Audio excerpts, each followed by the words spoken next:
Late Night, Iain Lee on Talk Radio.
This is... Who am I? Who are you? Sam, can I check? Are we coming through? Can you hear us? I can, but you're both very quiet. We're both very quiet, are we? Ain't right. Well, that's okay. Well, don't worry. Stay there. Kath, you talk. I'm going to boost her. So, you're listening to the Late Night Alternative. This is being hosted live in front of a non-studio audience, you, and we're coming to you from Is that Ian's any better, remote Sam? farmhouse. Yeah, that's great. Is that perfect? Are we sounding good? Lovely. I mean, the content is still going to be utter pony, but as long as people can hear us... Hang on 1 second, can I just try a little test? There'll be a slight delay, but if my children are listening up to this upstairs in their bedroom, can you shout out butt cheeks, please? Wait for the delay.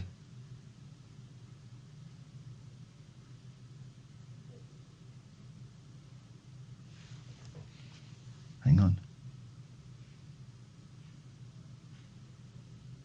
Hang on.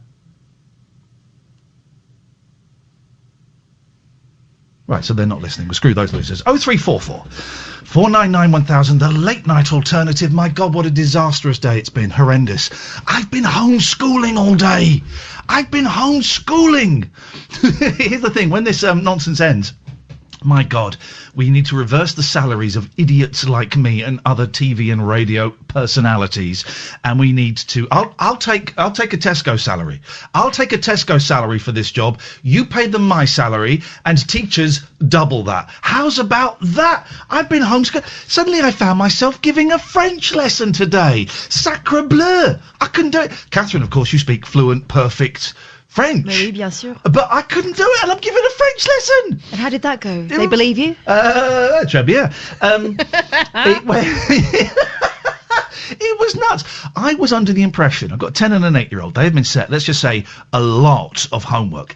And I was under the impression they were self-sufficient. So I had a vision of me, kind of setting it up with them and then having a little doze on the sofa, watching the last couple of episodes of The Tiger King, reading a book, mowing the lawn. No. I was teaching my 8-year-old. The 10-year-old, fine. He knew what he had to do. It was all set out for him and he sailed through it. Wonderful. But for the 8-year-old, it was a little bit more hands-on in the instructional term.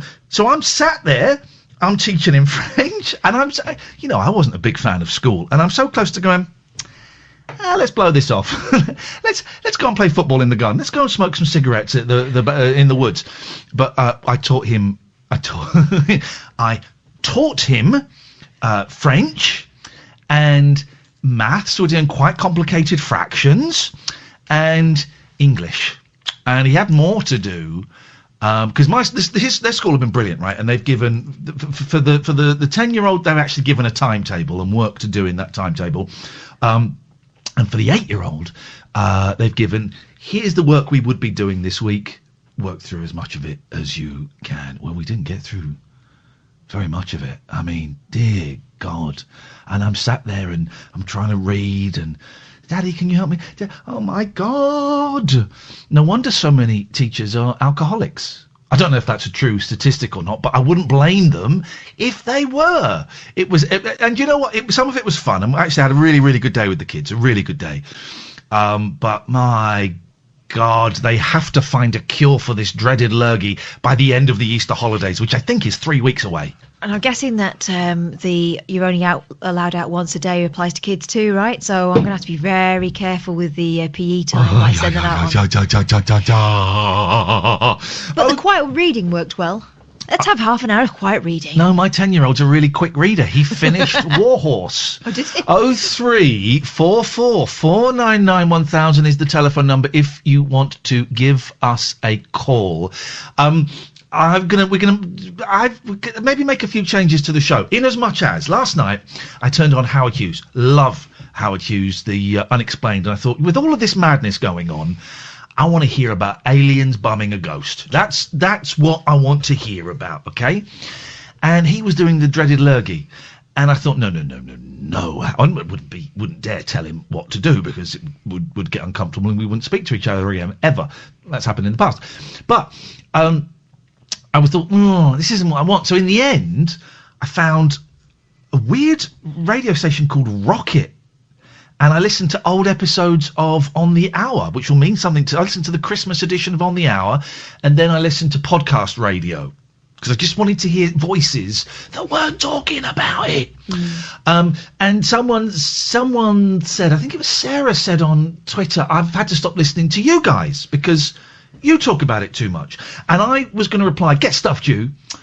And I sat on it, I thought, well, too much is maybe not there's not the phrase I would use, but we have quite a bit. And that's partly because people have phoned in with it, and that's fine. I'm not going to stop that. And it's also partly because perhaps we've led it that way, and we will still do that to a certain extent. But wherever possible, Catherine, I'm speaking for myself. I cannot speak for you, because women have had the vote for nearly 100 years. And look where we are now. We've got a global pandemic. So, you know what I'm saying, guys? So... we will have to mention it. It's the law. But I'm just going to dick around. 0344 499 1000. Catherine, your thoughts on this, please. My thoughts on this are, the fact that we tell people they can ring up and talk about anything means that it will come up.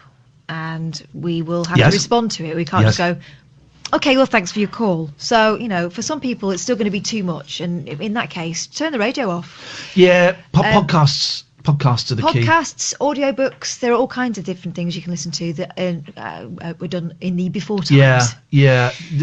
Go on, spit it out. So, say it. I think for some people we're not going to be able to please them. No, of course not. And we can't. So, but we'll try.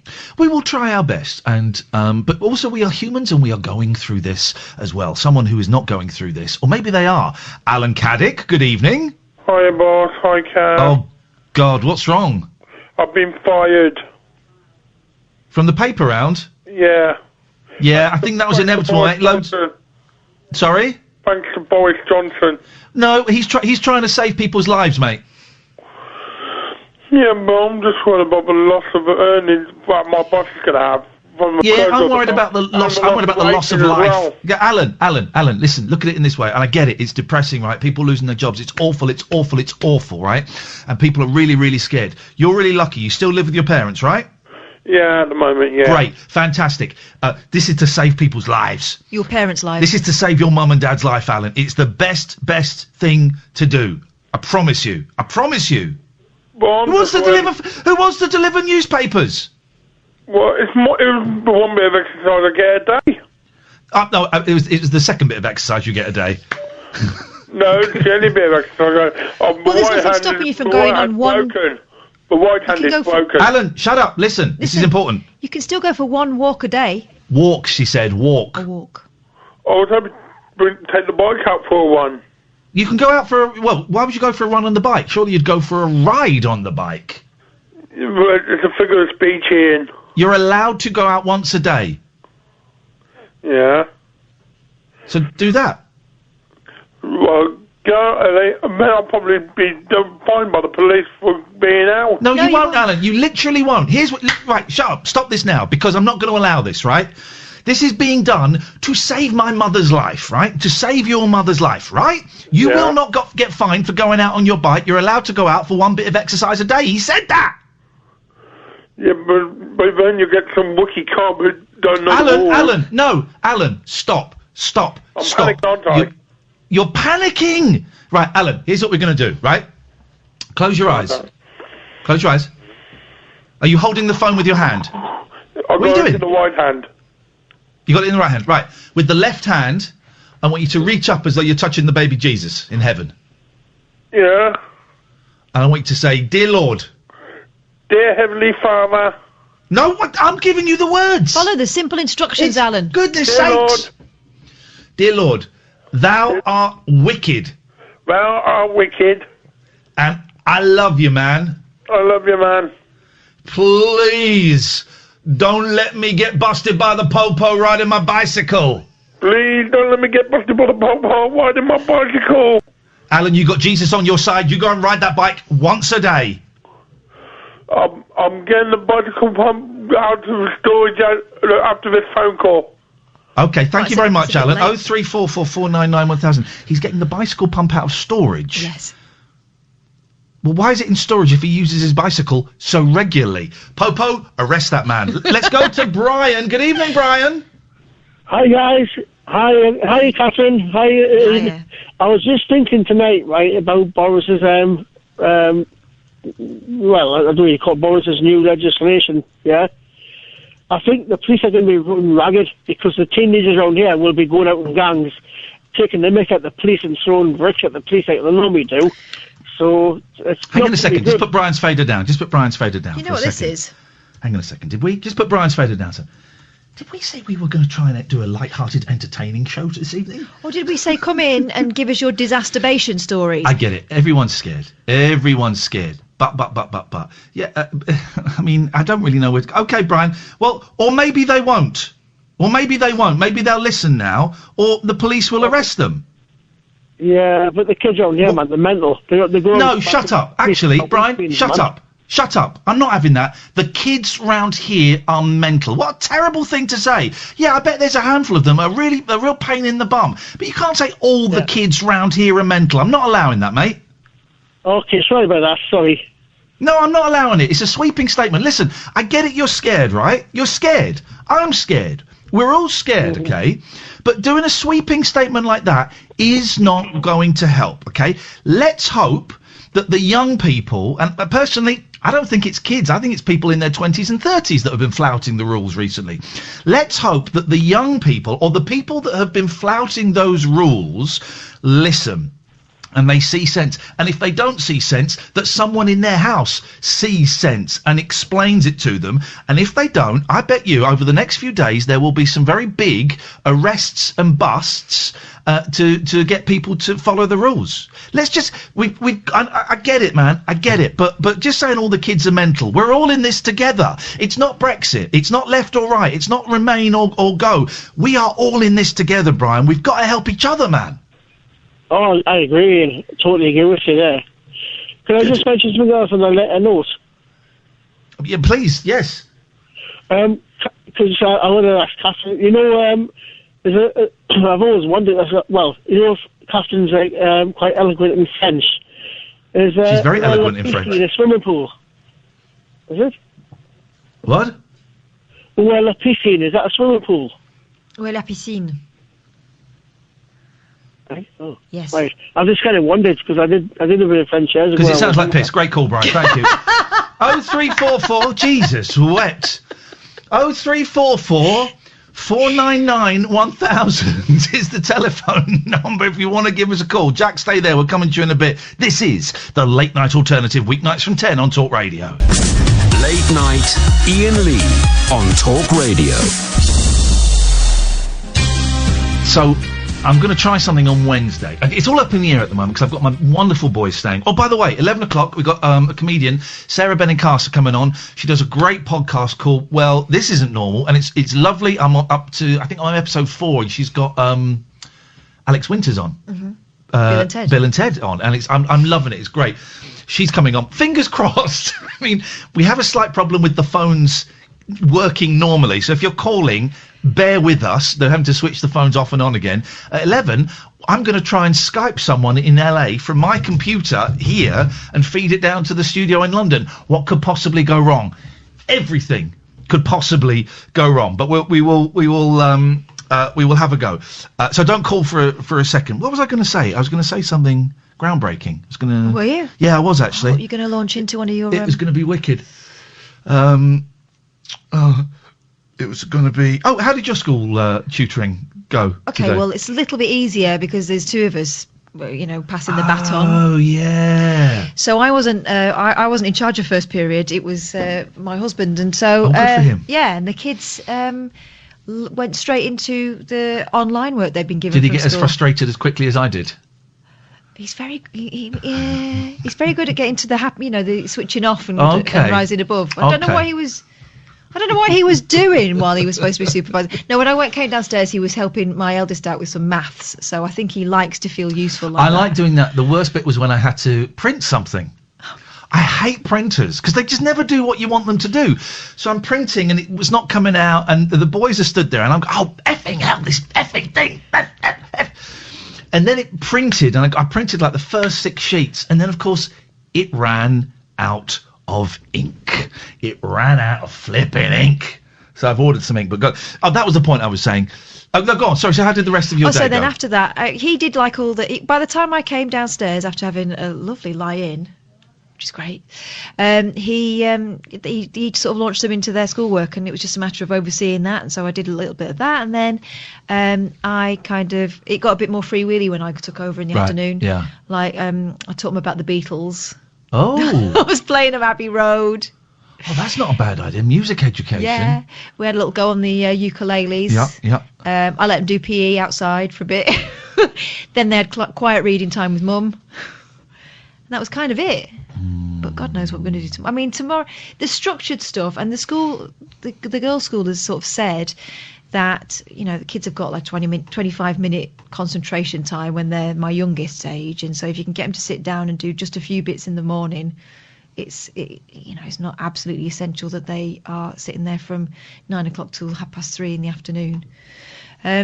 So we're just trying to keep it as unstressful for everyone as possible, really. Yeah. And also, it's day one. Yeah. Well, our Easter holiday starts Thursday. Phones should be good now, by the way.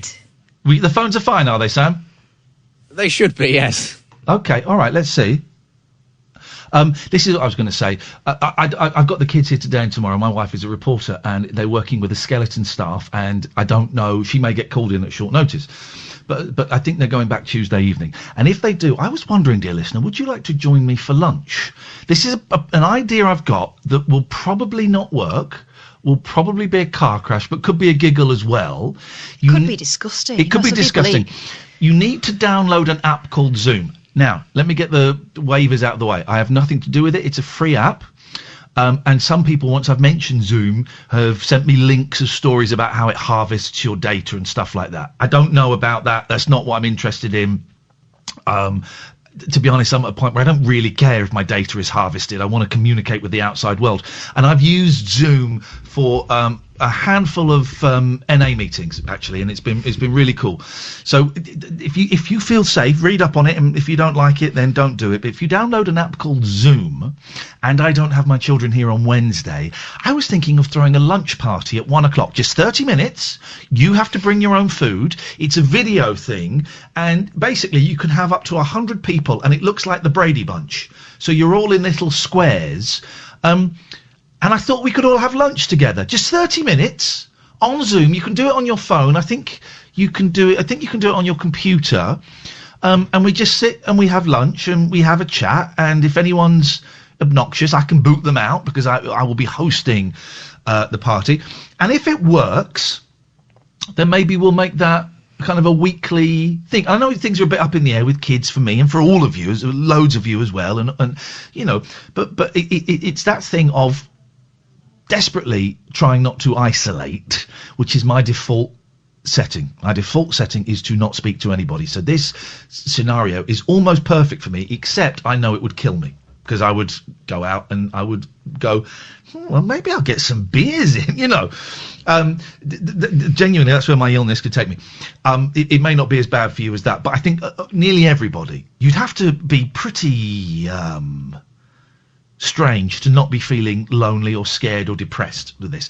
So Wednesday at 1 o'clock, fingers crossed, inshallah, weather permitting, we will have lunch. Are you going to join us, Boyley? Well, I've got the kids, but let's see what we can do. I'm going to have a cheese sandwich and a bowl of tomato soup. I've decided already. And we'll have lunch, and if it works, we'll do it again. And I'm trying to think of ways we can interact and be a little bit more visual. You can watch tonight's show. It's a bit of an experiment. YouTube.com/Iain Lee. Okay, so it's not on the Talk Radio YouTube. It's on our YouTube, my YouTube, mine and Kath's. YouTube.com/Iain Lee. There are about 120 people watching us right now. We've got mods in there, so we'll have none of that racism. Zero tolerance. Racism, misogyny, homophobia. It's not even a timeout. You're banned. We don't want any of that. And the reason I'm doing that, and we tried Periscope last week, and a few of you asked if we'd try it on YouTube, and we'll settle on one, is still the same radio show. We're not changing the content, but I know some of you expressed that you want something visual to feel less isolated, and I totally get that. So you are welcome to come to the YouTube channel and have a little look. I think the phones are working, so we're going to try Nikki. Hello, Nikki. Hello, good evening, Iain. Good evening, Kath. I'm a little bit nervous this time because I haven't had the 3 glasses of red wine I had before I called you last week. It's going to be a much better call as a result of that. I guarantee it. Yes. So I was your last caller on Monday last week, and I talked to you about resigning from my job without anything to go to and whether I was stupid, brave. I think you suggested both, and then I told you about my volunteering at Monday Club in Burnham. Yes. Oh, yeah. Yeah, and how it had to be closed because obviously the senior citizens that are in the club are quite sort of vulnerable, but I've got quite a positive slant on that now. Okay. What I was going to talk to you that evening was I was nervous because I was going to volunteer, and I thought, with my asthma and stuff, I was going to be front line with, people that might have the virus. But actually, I got buddied up with 3 of the members, and it's been the most amazing experience, especially with one of the 86-year-olds. We've had such a bond that we wouldn't have got had I been volunteering at the club normally, just standing there, helping them with the bingo, giving them the toilet rolls as the prizes and the chocolate. Yeah. But I don't know if it inspires anybody else, but it's been really good to talk on the phone with these people. Yes, helping is one of the few times I'm feeling very low with all this is going on. But one of the few times I feel good is when I'm helping someone. And today a lot of it was helping my boys. And also I popped round to see Betty, who lives next door. She's an old lady who lives next door, who I absolutely adore. And I leant over a fence and she said, come in. I said, Betty, I can't. The rules are I can't come any closer to you.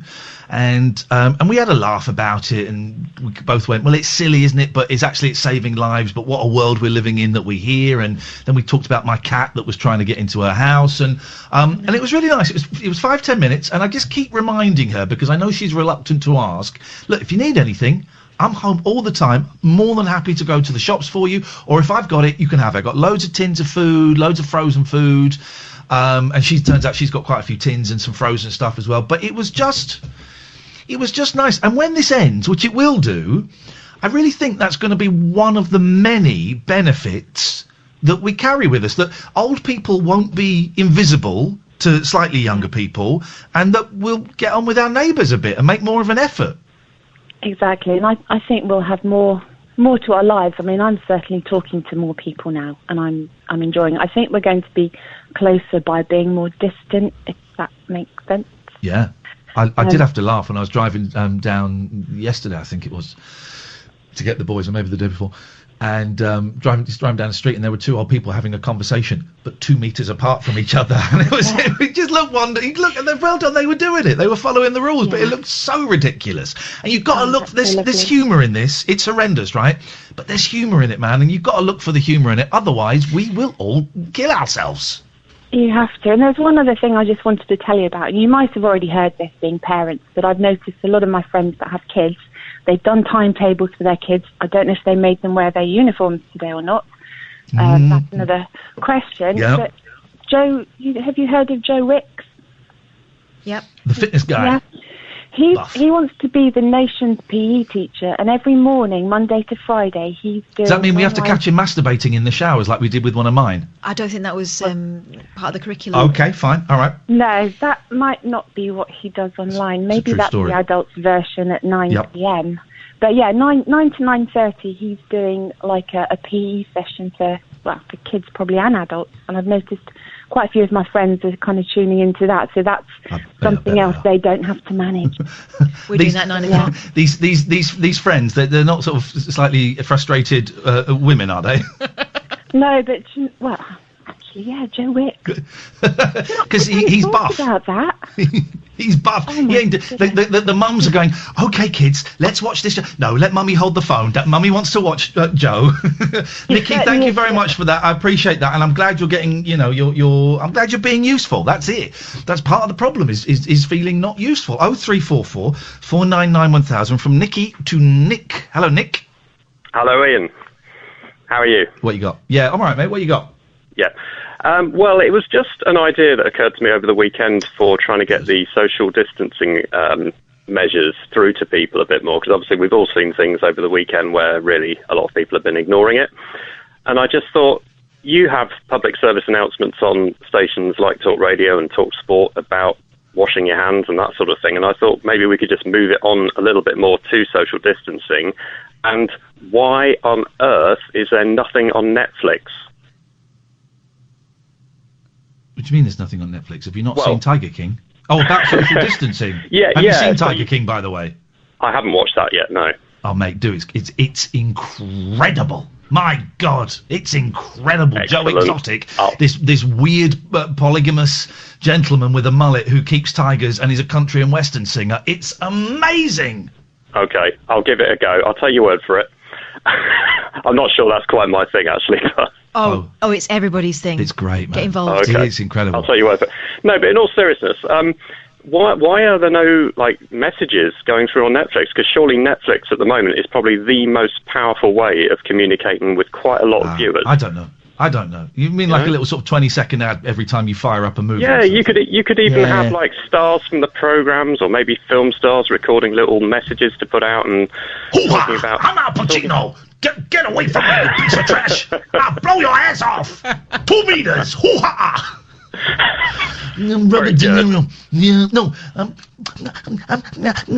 I'm Woody Allen. Get 2 meters away from me. I don't think anyone will be listening to. I don't think anyone will be listening to Woody Allen anymore. All those germs. Oh my God! No, I feel nauseous. I would like him to stay away. I think I have COVID-19. I think I had COVID-18 as well. Oh God. It makes sense. He might persuade a few ladies to stay away, maybe, but... Yes. he wouldn't want COVID-19, he'd want COVID-15. I'm just a little bit frustrated, though, because you try and put forward... Well, basically, Netflix just make themselves totally non-contactable. You can't even put forward feedback to them, and I don't know. I just think it would be quite a powerful channel, that was all. Nick, I agree with you. Thank you. I think it's a good point. But I guess all we can do. I mean, yeah, I could say it on here, but I could. Yes, all right. Don't stand near anybody. There you go. No, I meant slightly more sophisticated than that. So cut him off. I'm a very sophisticated man. Thank you, Nick. 0344 499 1000. Sonia. Hi, Ian, Kath and Sam. I'm sorry, Sam, but 3 times I phoned you and it's like someone eating crisps on the phone. We had a problem with the phone. I think it's been sorted now. Good. Yes. How are you? All right? Yeah, all right, Sonia. Oh, we're all right. I'm losing weight. Because are you really? Because I'm eating less food. Because I'm eating more food. Because I'm worried about food. I'm worried about food. And I've got food, but I'm just being very cautious about it, and so I'm not really eating, and I will have the boys' leftovers. So you love your boys. I love it so much you talk about them. Well, hang on a second. Boys, are you asleep yet? No. Go to sleep! Go to sleep or I will thrash you to sleep! There we go, they're asleep now. You're going to have my son Lawrence on the phone. Sorry, Sonia? My son Lawrence, my gorgeous son, out of my 3 children, he sent me the most wonderful, wonderful Mother's Day card. I can't see it properly to read it, but he says how much he loves me, and he's listening on the phone now. He's in Westcliff, in Chalkwell. Hello, Lawrence. Hello, Lawrence. Mummy loves you, Lawrence. Your mummy's favourite. He's handsome. I bet he's very handsome. You're not trying to fix him up with me, are you? No, I want to fix myself up with you. Okay. Oh, I was very determined. Okay. What did you say? Sonia, we're not allowed to have any close physical contact. No, I don't. I'm happy to come and stand outside your window naked. Well, come to Bushy Heath. That's where I am. Is that your nickname? Very funny. Very funny. I would high-five you, but that would be breaching the rules. No, you mustn't. Are you away from each other? Yeah. Yes, 2 meters. I'm going to low one you. What? Nothing. She's being vulgar, Sonia. She is being absolutely vulgar, and I can't wait until I want Boris Johnson's next announcement to be, and Catherine cannot go round to Ian's house. I want it to be that specific. She won't take the hint. Oh, God. But, how are you? Are you all right with all this nonsense? I am, because I suffer with anxiety, stress and depression like Lawrence does, but I don't know why it's not bothering me. Yes, a few people have said that. A few people have said that they normally they're quite anxious people, and this isn't really impacting on them. No, I know, but my doctor once told me I could handle big problems, but not little ones. Yeah. It makes sense. There you go. Sonia, listen, we've got a lot of calls to get through. Thank you so much. Darling. 03. Take care. Lots of love. Keep well, all of you. God bless. Bye. Thank you. 03. Bye. Go away. Go away. I'm trying to finish this call. Sam, you've got to be quicker on the fader. Sonia will stay there all night, won't you, Sonia? Yes, of course I would. Only time I'm happy when I speak to you. Oh, hang on a minute. No, I can't cut you off until he fades you out. For God's sake, Sam. 03. Sorry, I was on the phone. I was on the phone. 03 for. Thank you, Sam. 0344 499 1000 is the telephone number. This is the late night alternative. Weeknights from 10 on Talk Radio. Late night Iain Lee on Talk Radio.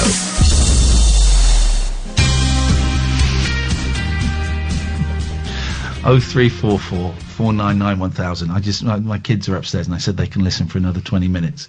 And then I was suspicious, thinking that perhaps they were watching YouTube or Twitch. And I said, are you listening to the show? Yes. What have we talked about? You've told a load of people to shut up. Okay, well, you are listening. All right. That's any given night, though, isn't it, really? You are listening. 0344 499 1000 is the telephone number. Let's go to Liam. Hey, Liam. Hi, Ian. How are you? I'm all right, mate. What you got for us? Good. Yeah, just a question. I don't want to be doom and gloom and everything. You're separated with your ex-wife, the same as me. What are you going to do with your children? As in, it's a grey area about children between different houses. I just wanted to... I have just seen I don't want to be doom and gloom about everything. No. It's a question. It's a question that we've. I've got no clarity on it, and I don't really want to go 3 weeks out seeing my children. Do you know what I mean? Oh God! God! After homeschooling today, do you know what? For the first time ever, I think I could put myself down for that. Someone called Chris has just retweeted this. This is from Jess Phillips, MP, who was she's Labour Party and was looking to be run as the Labour leader. There's no clarity. So she's tweeted, children living in two homes will, I am sure, be able to travel between two homes.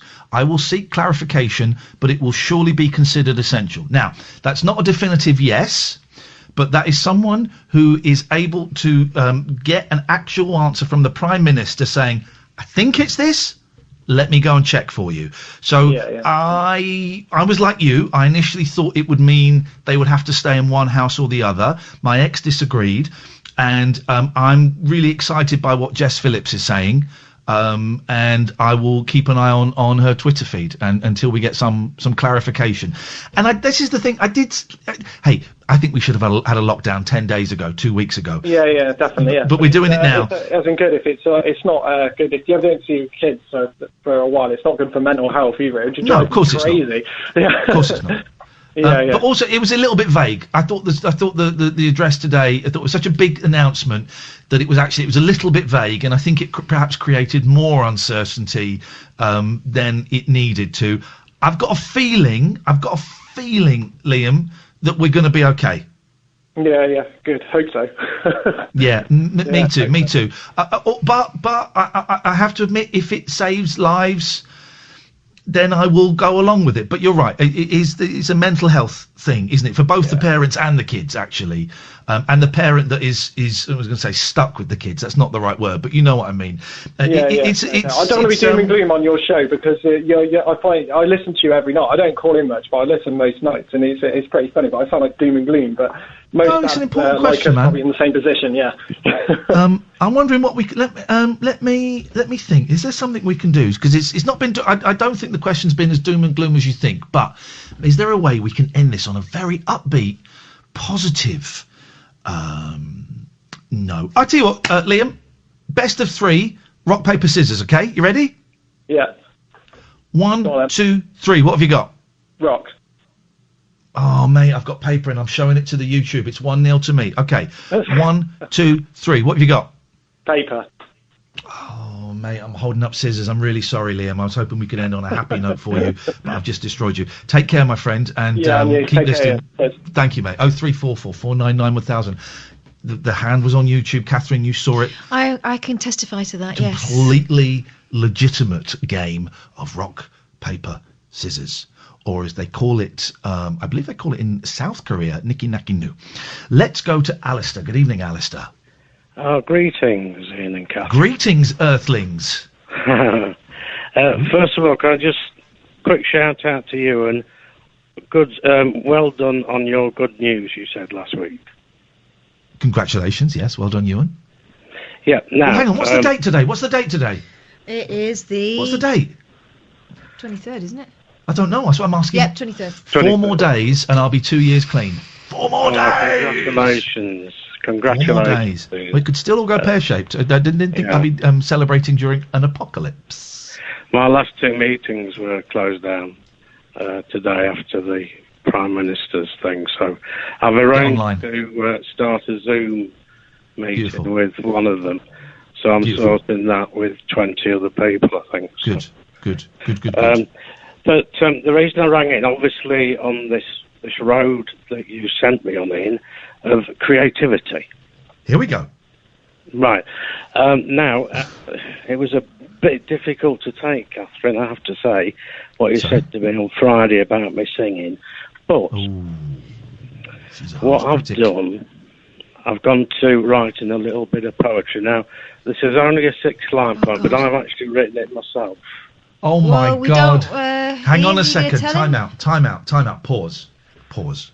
Yeah. I've been doing radio for 22 years. Yeah. And I have always made it a policy, partly inspired by Clive Bull, one of my heroes. I've always made it a policy to never allow poetry on the radio, especially homemade poetry. And also, especially poetry that goes... Does it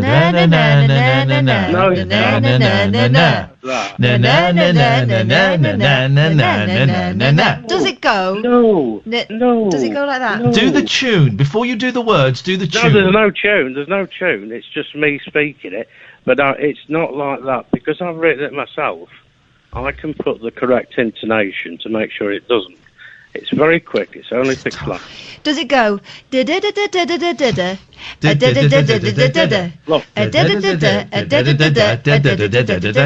that's also a no-no.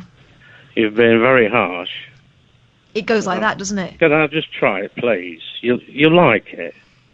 Right. I promise you. Now, here's the thing. Yeah. If I don't like it, which I won't, not because it's you, I like you. You're a good man. I don't like poetry or homemade poetry.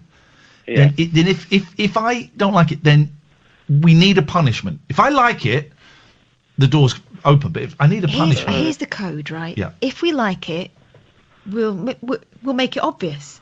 If we don't like it, we'll say nothing. Probably best. And then you just hang up in shame and silence. Can you handle that? All right. Then. Okay. Yes.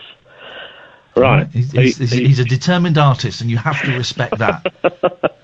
I mean, if this doesn't work, I'm going to have to try and create something else. Anyway.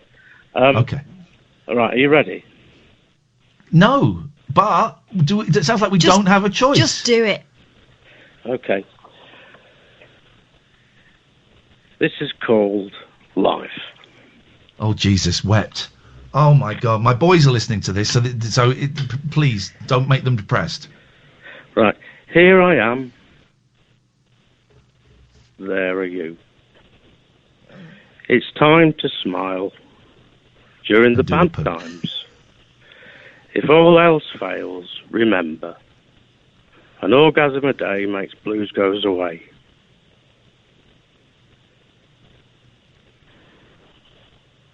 Okay.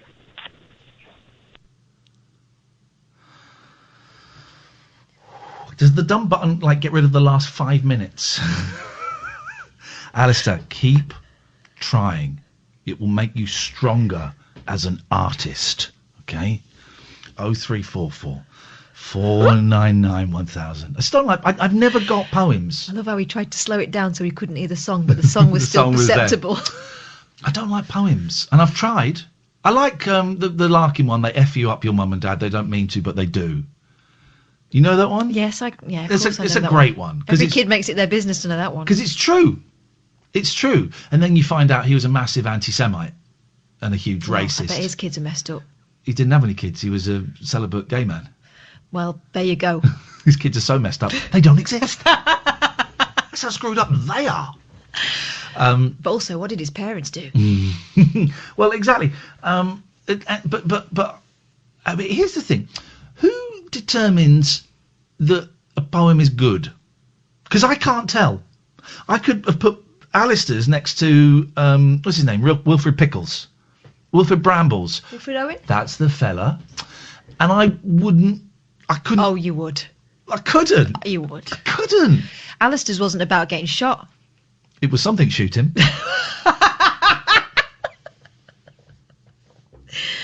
Oh, blimey. It was, wasn't it? But who is the... Here we go. Here's tonight's question, guys, as we're getting into the late zone. Which is Did you just say those words? Yeah, we're getting into the late zone. Okay. Who is the arbiter of good taste? Who says, yeah, that poem's good? That poem's no good. Who determines such matters?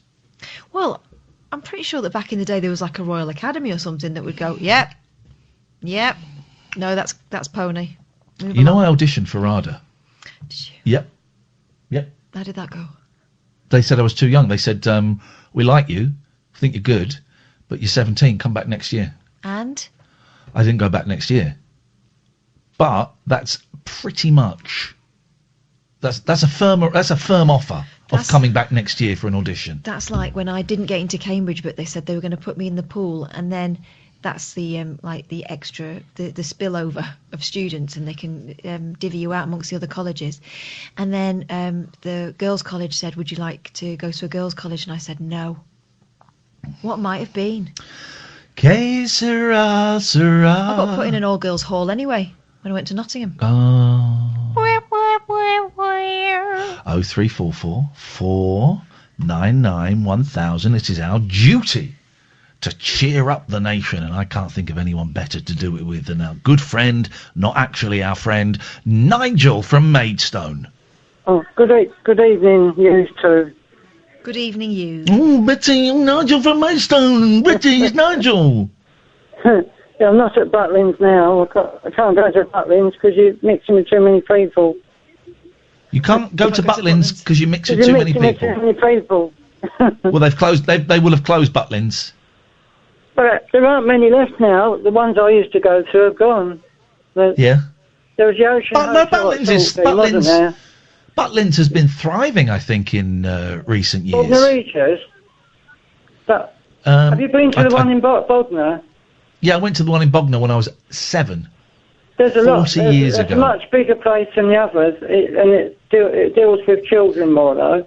Yeah, I went there when I was 7, 40 years ago, so I'm guessing it might have changed. Well, maybe it hasn't. Maybe it hasn't changed. I went there in 1999, Ian, with my mum. 1999. Yep, Nigel, why don't you go and stand in the place where you know you get a phone signal? You know where it's best. Beautiful. Where it's best. What have you got for us tonight, Big Nige? Well, I just rang you for a chat, really, basically, and No. Go and stand where you were before. Do you remember when you used to stand in the kitchen? I am in the same place, in the kitchen. Right, that's right, the best it it goes. A bit of goes. an N-hole for a minute there. Pardon? How's that? Is that better? Yes, don't move. I'll stay here by the window in the kitchen. I think the best... Oh, I won't say it because it's a bit rude. I think we ought to go to the moon, emigrate to the moon. It may be better there, guys. If only there was a song we could sing, Nigel, as we flew to the moon. Yes, fly me to the moon. Take it away. Fly me to the moon and let me play amongst the stars. Let me see what spring is like on Jupiter or Mars. Jupiter. In other words, hold my hand. In other words, darling, kiss me. Fill my heart with song and let me sing forevermore. Because you are all I long for, all I worship and adore. In other words, please be true. In other words, I love you. Yes, mate. Here's the thing. You now have a purpose, Nigel. You are the nation's songbird. You are the nation's sweetheart. You are the Beverly Sisters of Talk Radio. You need to sing upbeat songs to keep people entertained. Do you accept the challenge? I do. I'll try and find some more Whitney Houston like I sang before. That's one we did. But it's got to be upbeat ones. I don't want any of this ballad crap. I want fast ones. But it was appropriate, wasn't it? Flying to the moon. Flying to the moon was because you talked about being flown to the moon. Yeah, but I mean, it's a shame that we can't move to another planet. It might be better atmosphere there, mightn't there? We'd ruin. Well, there'll be no atmosphere. That's the problem. That's why we can't. There's literally no atmosphere there. That's a joke. I was making all the jokes tonight. Okay. No atmosphere on Mars. On the moon.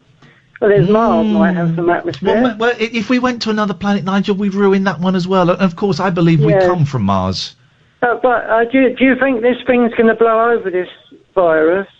Eventually it will do, but it's going to take a few months. I'm very worried that it might get worse and worse, so that we all disappear somehow. Oh God!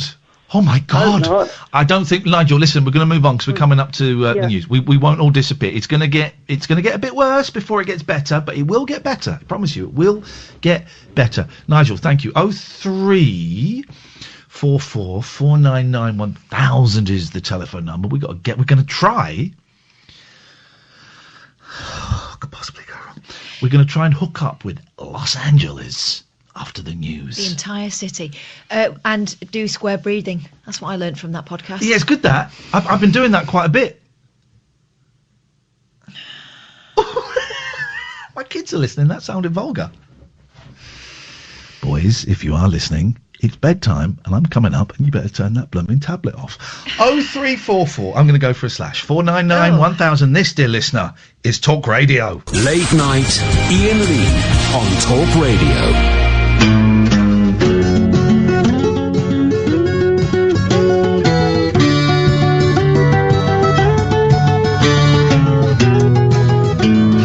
I've just seen her face, I can't forget the time or place where we just met. She's just the girl for me, and I want all the world to see we've met. Had it been another day, I might have looked the other way, and I'd have never been aware. But I said, yes, I'll dream of her tonight. Falling, yes, I'm falling, and she keeps calling me back again. I have never known the like of this. I've been alone and I have missed things and kept out of sight. But other girls were never quite like this. Falling, yes, I'm falling, and she keeps calling me back again.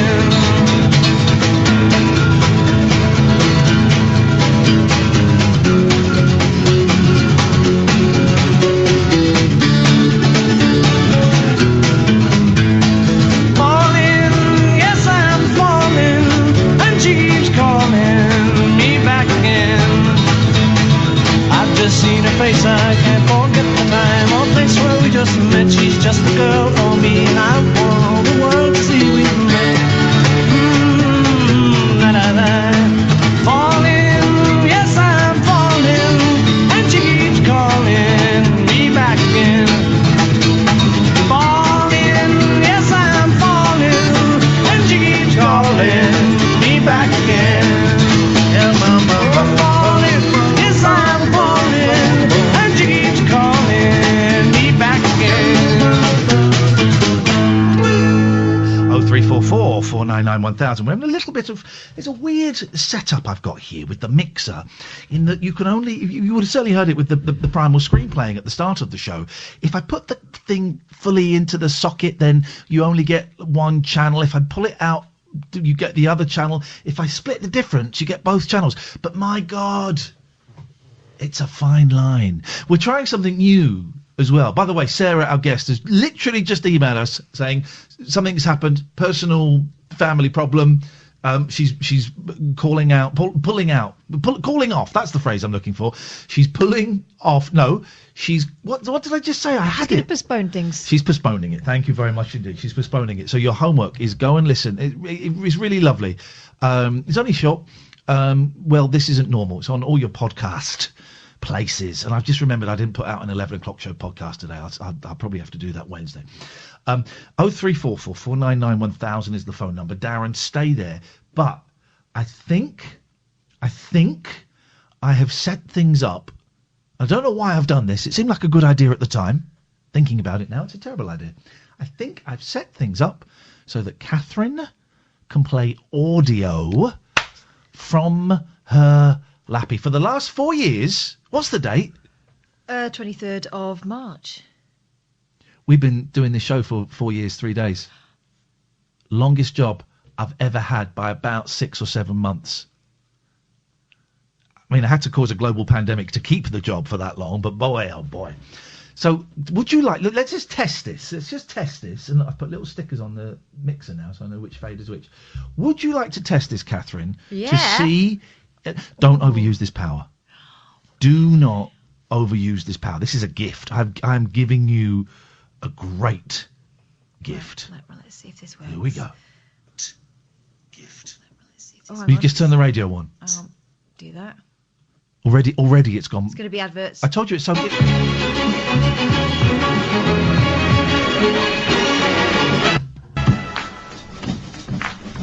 Oh yes. Hang on, let me just get the thing. Got to find the Goldilocks zone. I've got hand cream on. Is it? Or is that just pretty much? It's all in the air. You hear it everywhere. Okay, I've got hand cream on, so it's difficult. I mean, the boys had a little hand cream session before they fell asleep. You've got dry skin, washing their hands all the time. Chapped skin. Apparently, olive oil is good for that. Okay. And your beard. Oh, I'm not putting olive oil on my beard. I meffed. That was it. You meffed. I meffed up my beard. So I had a big bushy beard, right, and I loved it. And I thought, well, I'm going to trim the sides, number 2, and then I will just trim the front a little bit. So I trimmed the sides, number 2, and then I went to trim the front, and I slipped, and the head that I think was set to a 4 came off. So then it's just a blunt blade, and I just made a massive cut. A gouge. So there was a bald patch, and I went, there's no way around. And I had to shave everything at number 2. It looks terrible. Terrible. It'll grow back. You think you've got problems with COVID-19. My beard looks ridiculous. You happy with that test? I'm fine with it. Well, now we need to test. Now we can test. Let's speak to our friend Darren, and then we're going to test Skype on someone who's not important, who isn't a guest in LA, and we can see if it works. Because we were going to test it with a guest. That's a terrible idea. Sarah may have done us the biggest favour known to man by pulling out, because this system may not work. It allows us to find ourselves a little guinea pig. Little guinea pig. We'll find a guinea pig in a second. Let's go to Darren. Good evening, Darren. Hello, Ian. How are you? I'm on top of the world, looking down on creation, Darren. How are you? Oh, running all the way. Don't put olive oil in your beard, mate. It won't go well. I wasn't going to. It sounded. And thank you for pulling her up on this. Keep out of this, you. A million Turks can't be wrong. You reckon? Have you seen the state of their country? They've got great beards. You've seen their political system? Have you seen it'll work, but it won't look good. What you want is argan oil, mate. No, what you want is no oil, because you put any oil in and you look like Barry White. Soul glow. It's horrible. I did it when I was first. Obviously, you don't use a lot of it. You only want 2 or 3 drops, like even if you've got a very big beard. Well, when the first time I was getting into growing a beard, and I did buy some beard oil, and I'm one of those people, when it says take 2 aspirin, I take 6. And when it says put 5 dashes in, I put all of it. So 2 drops of thing, and I put a load on, and it did. Well, there's your problem. Well, there's your problem. You're overloading the product. All right, guys, stop. Can you stop beard shaming me, please? All right, thank you want 2 or 3 drops, 3 at the most, in your palms, Darren, rub it together, through your beard, or just be fine. Be a man and grow a dry beard. Be a man with a dry beard. Well, I'm Ian Lee. I'm speaking on behalf of the Dry Beard Association. I'm speaking on behalf of the DBA, the Dry Beard Association. The Bristly Boys. Darren, my old mucker, if you were here now, I'd pull you a stiff one, and I'd get a Cuban cigar out, and we'd go and sit in the back garden and smoke and drink and let the women talk about boring women stuff like shoes and bags and Joe Wicks. This is all lies. If you came round, he would not answer the door. He'd go upstairs and hide. As you prefer. I don't smoke. Darren, what can we do for you tonight, please? Please. Beg well, of you, please. I've seen you on YouTube lately, and I haven't seen you on TV for years. I sort of seen your 11 o'clock show commentaries. I couldn't believe you were still going. And when I saw you got a radio show, I was delighted. Hell. What I've done with my career, Darren, is I've liked to keep it under the radar. I'm not one of those guys that likes to boast and to shout about my obvious talents. I don't need that. I don't need that kind of acceptance from the public. Well, I think the last thing I saw you doing on TV was, I think it was something called Thumb Bandits with... Have you not watched any television in the last 15 years? No, I try not to. Well, then that's it. Well, then the fact that you've not seen me on TV is not my fault. It's your fault for not watching TV. Oh, I do apologise. Has there been a bit more? Yes, there has, Darren. Thank you very much for your call. 0344 499 1000 is the thing. Manners cost nothing. Winkle. Manners cost nothing, do they? Manners cost nothing. Now, I'm not saying I've got a list of people that I want to get the coronavirus, but give me a second. Who's ringing? Hang on, why are they ringing through there?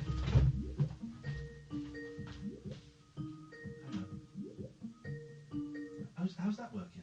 What? How did that work? Well, that's disconcerting. Well, in that case, it wouldn't have worked. What? Now, wasn't that happening last week and you did a workaround for it? The workaround is... Wire it up properly. I need to...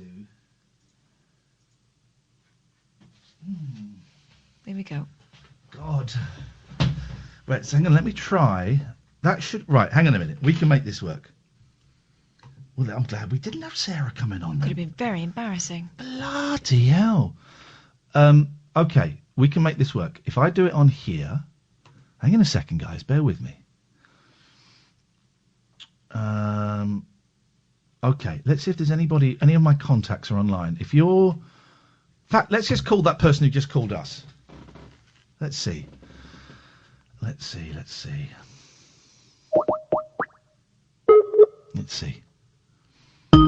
Welcome to the O2 messaging service. The person you are calling is... Well, so they bottled it. Let's see. Bottler. Let's see. Here we go. Hello? Hey guys, how you doing? Is this James? It's James. Hello, mate. How are you? This is with the... Are you testing out Skype for us, or are you stalking us? Both. I'm a bit of both. Well, I didn't actually ask you to test it out. I wasn't ready for it, and it was ringing on my other computer, and I still don't know why it's still ringing on the other computer. Oh, sorry. I could just show up. Yes, you have. Yeah, that's it. Brilliant. Oh, nice one. Fantastic. Always playing the guinea pig. This idiot, yeah. Yeah, you buggered our show up, James. What are you going to do about it? I can bring good vibes and happiness. Go on, then. Well, I got my big bell out earlier and played with it. Can I just test one thing, James? This is a boring technical thing. I'm just going to do something. The listeners, I'm going to go silent for a second, dear listener. I can hear you. Brilliant, that's working. The microphone's working as I expected. Perfect. Then we're all good to go. I've no idea why it's ringing on that computer over there, but it works. You've been playing your bell? I've been playing with my big bell. Most people panic bought toilet rolls, and I thought the gym's shut for like 3 months or however long, 2 months, 3 weeks, whatever. I need a giant kettlebell to swing around. God, because you're buff.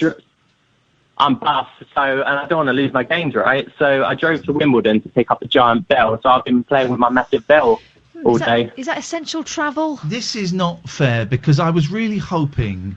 it's very selfish of you and very rude of you, because I was hoping that one of the good things about the gyms closing is all the buff guys would end up looking like normal guys. Yeah. And the normal guys would look quite good for a few weeks afterwards. It wouldn't last forever, because the buff guys would go back to the gym. We get it. That's how it works. It's evolution. But give us a chance, mate. Give us a chance. Sorry, man. But, we've got to keep our games, and, you've got Joe Wicks. The single women have Joe Wicks. If we have to repopulate the planet come Christmas, which they might actually be calling it come Christmas, if we have to repopulate the planet come Christmas, then give us a chance, mate. Sod, man. But just happy vibes to everyone. You're doing an amazing job, and big up to all the NHS teams out there. And Tesco workers and everyone. I'm working from home at the moment, and I'm isolated as you can get with a cat.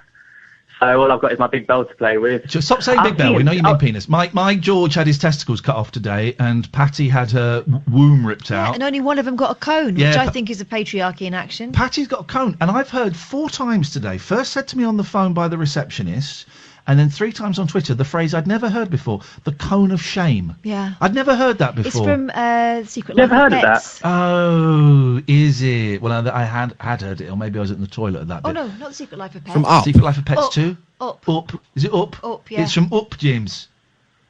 Ian, did you ever watch Speed 2? No, I didn't, but I'm probably going to watch it this week, if I'm completely honest with you. now is a very good time to watch that. It will make you feel 110% better, I promise. I watched Speed with the boys a couple of weeks ago and loved it, and they loved it. And I know that it's supposed to be a turkey. So, yeah, I'll watch it this week. It's a turkey in the best possible way, and that's how I see this whole pandemic thing. I think it's going to be a big ship coming to a very, very slow halt eventually, and leading to a total anticlimax where everyone just goes back to their normal life. Yeah? Can I ask you a question? How are you so upbeat? Because a lot of people are struggling with it. I mean, are you upbeat? Are you faking it for this phone call, which is fine if you are? I'm faking it a bit for the show. Is there just something, when we've had the pleasure of meeting you several times, and you're such a lovely man, how are Thank you? No, and I mean that genuinely. How are you happy? I'm worried about my mum. Yeah. Because she's in a care home still. Yeah. Because she's on lockdown. I haven't even been able to tell her, like, oh, you know, I'm not going to see you for a few months. It's not easy. And this could be like the end, you know, that could have been the last time I saw her without even knowing. Yeah. But there's nothing I can do about it. So all I can do is, like, focus on watching crap films, getting on with it, knowing that she's in the best place. Knowing that, you know, when it's all blown over and hopefully everyone's fine, as many people as possible are fine, then we can look back and say, oh, you know, that was some nice time off work. That's, you know, it was all rosy and good. I mean, that's all you can do. I know what you mean. So you're just sat in front of the telly watching movies, pumping off, are you? I mean, I am working because I work for the Department for Trade, so I'm like. Luckily, I'm, you know, able to work from home. Hopefully, there's some job security out there, but you know, no one's totally happy. So that's keeping me busy. Correct films are keeping me busy, and that's all you can do, really. If I didn't have the job, I think I'd be going a little bit more nuts. Me and Catherine, someone was calling us out online the other day, going, why are those guys working at home when bus drivers and all the delivery drivers don't have to? Well, we get it. We totally get. And we have always said that we get how incredibly lucky we are that we can work from home, that we're still getting paid, and it's not particularly tough job. We get it. We could get fired tomorrow. Yeah. And that would be the end of it. Of course. But I feel genuinely, for the first time in a 22-year career, I feel like I'm doing something important. And that might sound arrogant to some of you, but I genuinely feel we're contributing to the war effort. But we totally get how lucky we are. And I've, you know, been doing some meetings and stuff on Zoom and things like that. And I'm talking to people that have got a one-bedroom flat and can't work from home, and they're stuck in a, you know, we are in such a blessed position, and I'm really trying to hold on. I don't mind being locked in. I'm worried about my mum, and I will say this. I've kind of, this phrase will sound callous, but I've kind of written her off, in as much as I'm expecting her to die. Do you know what I mean, James? I'm expecting her to die. Yeah. And if she doesn't, that's prepare for wonderful. the worst, hope for the best, right? Totally. And that's all you can do. I've been able to speak to her a few times. I've phoned her up a few times, and I think they're asleep now. And I'm worried about my boys, not about them getting ill as such, but just about the impact this will have, and you know, trying to make sure that they're happy. And we talk about everything. You know, we watched the Boris Johnson thing together, and we talked about it. And they're cool. They're cool at the moment because it's a novelty. But yeah, I like being on my own. I like being at home watching movies and playing video games, and you know, I can't even speak to her. So you know, it's that was it. That was final. And the thought of being able to see her after 3-4 months and be like, hey, how you been? You know, it's going to be so emotional. And that's best case scenario. But that's a good best case scenario. Worst case scenario, she's in the best place now, and what more could we do? So you've just got to stay upbeat, and you bring a whole lot of joy to people. And I hope you know how much you do, but it's all good times. James, listen, thank you for being our Skype tester. I am now going to close Skype so that won't work anymore. All right, well, no, that works. Brilliant. I'm not quite sure where it rings over there, but it works. 0344 499 1000. Let's quickly try Kyle. Good evening, Kyle. Hiya, how are you? Yeah, good, thanks, Kyle. Good. Well, just calling just to say that I've been listening to your show for the past couple of days whilst it's been going on, and absolutely brilliant show. I don't believe you. I'm suspicious, Carl. This is not brilliant. It's an absolute car crash on the radio, but God damn it, it's the only thing we can do. That's absolutely brilliant. I've been loving it. It's great going out, like, walking a dog at night and stuff and listening to this. It's hilarious. Brilliant. Well, thank you, Carl. I'm glad. Is there anything what you want to contribute to this nonsense? I recommend everyone watches the platform on Netflix, like, while you got the time. Oh! I saw the trailer for that and I wanted to watch it. This is the one where they're in a prison, but it's got a hole in the floor and the people drop food through. That's the one. I watched it the other day. It's a Spanish film. It's been dubbed in English, so you can watch it in English if you want. But is it good or is it rubbish good? Bit of both.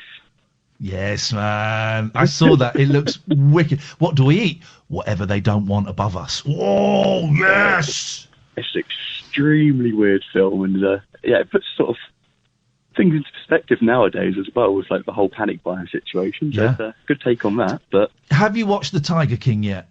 I've not. I heard you mention it earlier, so get involved. I'm probably going to check that out while I'm at it. It's great. Me and Kath have been watching it, but I was a bit ahead of her. And then today, I've almost finished it. I think I'm on the last episode, right? I may have one more, but I think I'm on the last. And then Kath came round and she reminded me that we were going to watch the last 3 or 4 episodes together. And I was binging it last night. Yes! But I only did it up to the point where he said he'd seen it. Oh, so I held off and I could have watched the whole lot. I've been watching it today. I mean, call yourself a mate. No, I don't, actually. Outrageous. I don't, actually. What makes you think that? You've not got to the bit where the security footage... Yes, I have. That's where I stopped. No, you haven't. Which security footage? Yes, I have. The one inside the office? Yes. Yeah. Oh, Annette! Yeah. And I watched the end of that episode, then I hung Well, then there's not much left, so grow up. Grow a pair of balls. Okay. Kyle, any other recommendations for films? Because ain't going nowhere. Oh, well, I watched the new Mark Wahlberg one the other day. That's just generic sort of action. Spencer Confidential? That's the one. I saw that last week. I watched it thinking it was a straight action movie. It's billed as a comedy. Yeah, it's pretty funny. But... Shut up, man. Is it funny? Carl, listen, it's not a great line. We've got to move on, but thank you so much, and I'm glad you're enjoying this absolute rubbish. 0344 499 1000. Yes, it was 499 1000. We got Charles and we got George. This, dear listener, is Talk Radio. Late night, Iain Lee on Talk Radio. 0344 499 1000 is the telephone number. Let's go to George. Evening, George. Yeah, hello. Is that me? My turn now, is it? Is that your name? Yeah. Mm-hmm. Then it's your turn, sir.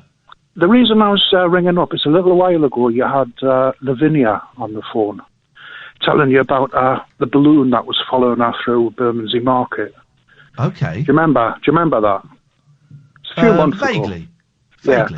You had special microphones in the studio that could read the music going on in your mind while she was talking. And you had the Wooga Chaka noise. And Kath had Alan Caddick singing the theme tune from Minder. Yes. Yeah. Is there more of that exists? Because it's incredible. You know, I work with people who weren't even born when the original series of Minder ended. And they're just knocked out by it when I play them. You know, but I only got a little excerpt. Hang on, let me put that. We've got we're broadcasting from home, and I bought some very expensive microphones. Kath, put your microphone up just near your head. Here we go. Here we go. Here we go. Here we go. Here we go. Like a boy laser. We're getting it. Just keep your head still. White people are done everyone. I've got a good idea. Don't just keep me near. I'll be looking for you. I'm gonna help you, rub you like you want me to. Let me know I can get through. I'll be looking for you. I could be looking for you.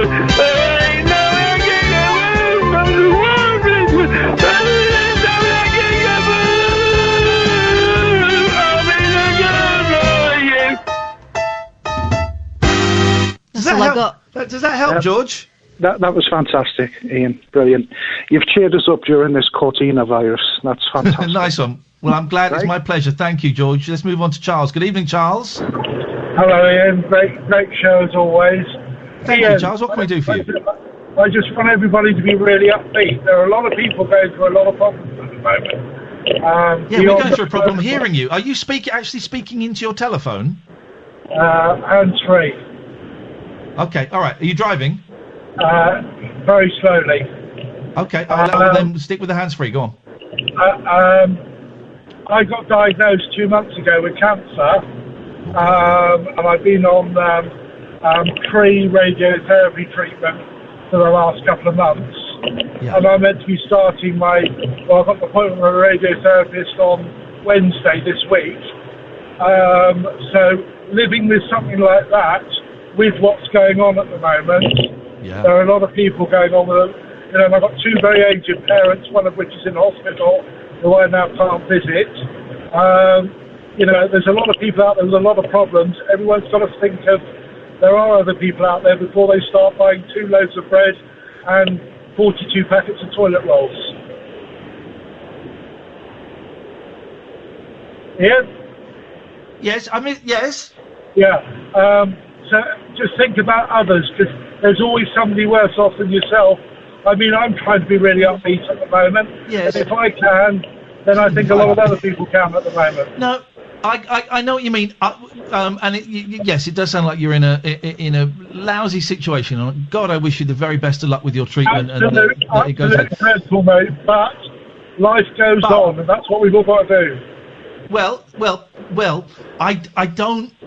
I don't buy the line though. There's always someone worse off than you, because I think there probably is, but that's irrelevant, because whatever someone is going through is their life and is their experience, and if that is too tough for them, having someone who is worse off than them, that doesn't demean what they're going through. I get what you're saying. I just don't think it's a very helpful thing to say. I didn't mean it like that, Ian. I wasn't trying to belittle what anyone else is going through. No, but I know you're not, but it does. It does. And just to give some other people a bit of a thought, that's all. You know, we all I know exactly. Loving one another now. Yes. No, I agree. I'm not going to argue with you. There's always someone better off than you. I don't think it's helpful. I think it's a meaningless statement. And I wish you nothing but health and success. And my God, you know, I hope you get bread and toilet roll. And I don't mean that flippantly, because I know what it's like. I know. Hang in there, man. Let us know how the treatment goes. Hey, listen, we're all going to win this. Don't worry. We're all going to win. We will. Well, most of us. Most of us will. Most of us will. Good luck to everybody, and God bless the NHS. Thank you, Charles. Thanks a lot. Cheers, mate. 0344 499 1000 is the phone number. Hey, listen, I'm not going to call out a guy who's going through cancer treatment, and I'm not going to go. But maybe I am. I don't like this. There's always someone worse off than you, because it doesn't work. It doesn't work. And some of the things I struggle with, other people might not struggle with. They might be able to cope with them in their stride. Well, that's fine. That's them. But the stuff I'm struggling with, and I'm making it about me, not about that caller or about anyone else. The stuff I struggle with is enough to bring me to my knees. It doesn't matter. There's starving kids in Africa. That's irrelevant. It doesn't matter that, you know, people with cancer. That's irrelevant to what I'm going through and what other people are going through. What, you know. So, but good luck, Charles, is what I will say. What you're kind of saying is that, you know, if someone's at the limits of their experience, it's dramatic for them, regardless of what those limits may be in comparison with someone else's. Oh, look, I've just seen Patty falling asleep with a cone on. How can she sleep with that? Poor little baby. I love her so much. She slept on my jungle hat with a cone on. I'll wear that for a week. The cone, not the hat. Why did you go for the cone, not the baby grow? I wasn't given a choice. Wasn't given a choice. 0344 499 1000. Let's go to Isla. Good evening, Isla. Hi, Ian. Hi, Catherine. Hey, Isla. I like the name Isla. There's a flurry of Islas with Isla St Clair, and you don't get many Islas anymore. I've got a little cousin called Isla. Isla St Clair, Isla White. It was a big name, and now there's not. You don't get it very often. How old are you, Isla? If you don't mind me asking. I remember Isla St Clair, Ian. I remember Isla St Clair. Yeah, she was good, wasn't she? She was. Yeah, she was a very nice hostess on the TV. Yeah, I remember her well. Yeah. What can we do for you tonight, Isla? Well, you know, what's going on and everything. I think it's a bit bad what Boris is doing. I know that we need to be responsible, but I think he's putting the fear of God in everybody. And the thing is this, if everyone did disregard, which we are not doing, this, you know, keep yourself isolated and home, you'd have to send you either in the army or you'd have to be arrested, which would bring you into a mass of a prison service or the army. So it kind of is all defeating everything, and it's just really put the fears of God into me. I think it's just, I mean, I keep thinking, is this... Why are you scared? Why are you more scared tonight than you were yesterday, for example? Well, it's like zombie apocalypse is happening, you know, right now. It is. Yeah. It's really weirdy and it's really, really frightening. And the thing is, I don't know why they're not really sharing with us what this is possibly about or not about. Okay. What do you think they're not telling us? I don't know. I'm just saying, you know, it just seems to be, it's get so sinister now with the type Here's the facts. There is a really contagious virus, and that's the key thing. It's more contagious than the flu. There's a really contagious virus that is killing a lot of people. That's the story. There's nothing else. That's the story. I mean, what do you think? It's a Chinese conspiracy made in a lab, all of that stuff? No. I don't think it's any conspiracy like that at all. What I'm saying is, it just seems an overreaction. I mean, I know it's a new virus, but they don't mention how many, you know, statistics of this, that, and the other, and pneumonias and other things that are happening. Well, they do. That stuff is easily, Isla. Listen, and I'm not going to have a go at you because I know you're scared. I'm scared. I'm really scared, right? But those statistics are easily discoverable. The flu is like 1% of the people the flu kills. This kills something like 3-point-something%. The percentage of people that die from this compared to the flu is massive. I don't think this is an overreaction. I think they should have done this 10 days ago. People are ignoring it. People are going out to bars and to clubs and markets and parks. I was heard that the parks over the weekend were full of people all very, very close together. And if you go to a park and you spread out, it's fine. But there were big clumps of people. By doing this, it will hopefully save lives. And they can enforce it, and they will enforce it. And if people continue to ignore it, then they probably will get the army out. I know that's so frightening about it because most people do, and I think people know when they've got symptoms. And, you know, but it's not about the symptoms. You can have it in you for 7 days and not know you've got the symptoms. You can have it and not know you've had it. So it's not about the symptoms. By the time you've got the symptoms, it's too late. You'll have already infected people. That's what I was going to say, and that's what's really frightening me. I've been talking to a few people, and, you know, I've had parcels delivered, and he just puts them on the step. But has anybody noticed that everyone's got, like, a fun colour, including me? Everyone's got a what? A funny colour on their skin. No. What colour is your skin? It's got like, it's just like everybody seems to have it. Do you look really... What is it? Because I've not noticed it. Well, I was talking to someone today that was coming in from work. She's got to, because she works in, drug industry and that. And the thing is, she had that colour. He had it. What is the colour, Isla? What is the colour? It's like tinge on the skin. No, I've not noticed it. You haven't noticed it? No, I haven't. I think you're working yourself up into a state which is completely understandable. I think so. Are you living alone? No, I've got friends and that, and I've family, but I do live alone. But it's not. That's not the reason. It's just that, you know, you become more observant and you have to watch yourself.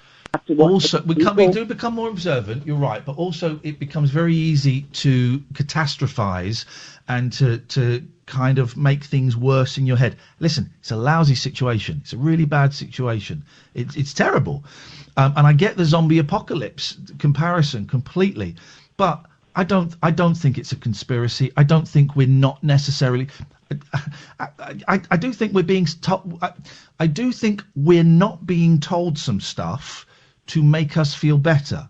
For example, and I'll say this, but this will scare people, that there are a lot more 30, 40, 50-year-olds in intensive care with this than we've been led to believe are possible. That's a fact. They're not telling us stuff like that. Yeah, I did read that it's over 50s, mainly males. Yeah, I've read that. It is mainly males. It's one of the studies I read. I don't know how true that is, but it's one of the studies I read. It's mainly males. But then I read another report that said it's mainly males, because that's taken from the Chinese study, where in China men are more likely to smoke than women. So there's a lot of factors to it. Isla, listen, I'm going to move on. Thank you, but because I don't want to unnecessarily worry people, because it's a lot to be worried about already. But I think it's really important that this has been done. I think the people are ignoring it. That's why it had to be done. If the police and military have to get involved, so be it. So be it. This is saving lives. Am I right, Catherine? I went a little bit. Yeah, I also should point out that there are more men than women in China. Shut up. Oh, yeah, isn't it? Yeah, the one-child policy. Isn't it? February, in 2018, there are about 713 million male inhabitants and 682 million female inhabitants. So, there's also that to bear in mind. But as for people looking different or having a strange tinge to their skin, I get why people are looking for things that they can control.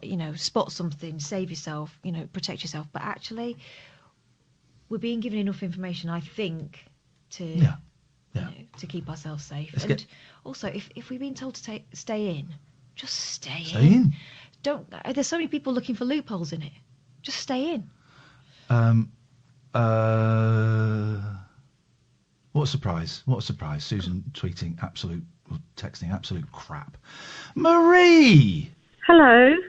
Hello, Marie. Hi, it's first time caller. No. Long time listener, first time caller. Hi. Oh, blimey. Get it? Where's the bell? It's in the corner. It's bringing it. Boom. We're in. We're a go-go. It's Disturb the Cats. We go. How can we help you, Marie? I wanted to have a bit of a rant tonight, actually. I listen to you guys every night, and I firstly thank you so much, because you're brilliant, and you honestly lift people's spirits so much.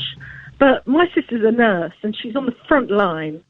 Yeah. And tonight she told me that she's making her own hand gel because they have none. And it just freaked me out. It really upset me. I thought, I can't believe this. She's actually mixing aloe vera, isopropyl alcohol, and peroxide, and she's handing it out to the staff. Oh, she's doing it for the staff as well. Yeah. Oh, yeah. Aye. For everyone. She spent the weekend Does it surprise you though, Marie? Because it's disgusting, right? It's disgusting. You're right. You're absolutely. Doesn't surprise me. It shouldn't surprise me, but it does, because it's my sister, and she's. I guess I didn't realise how much.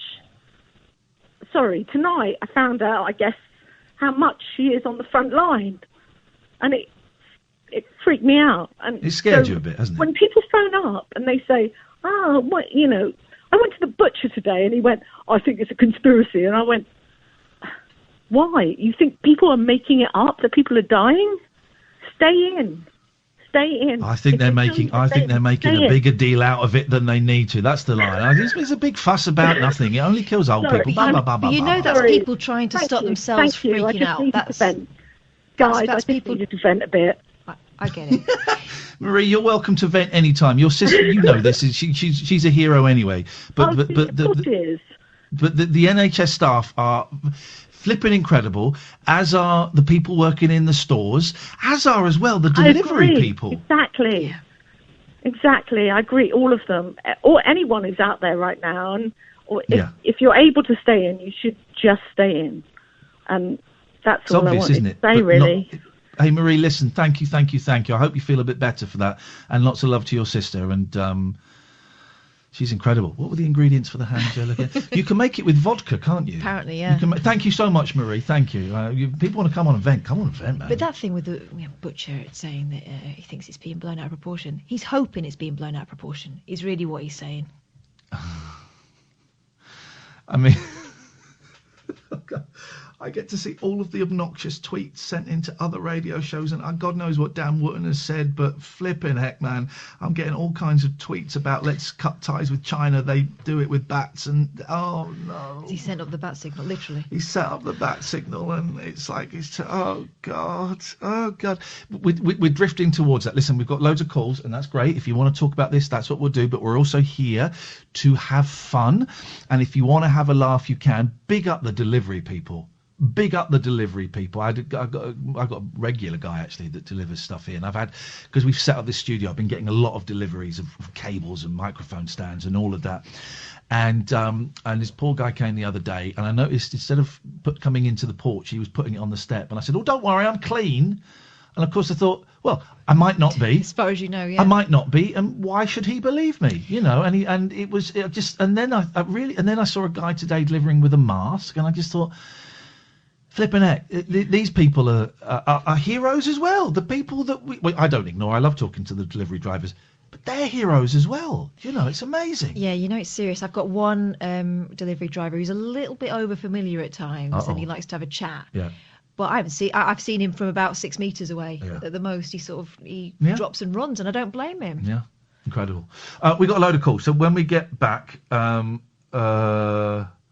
here we go.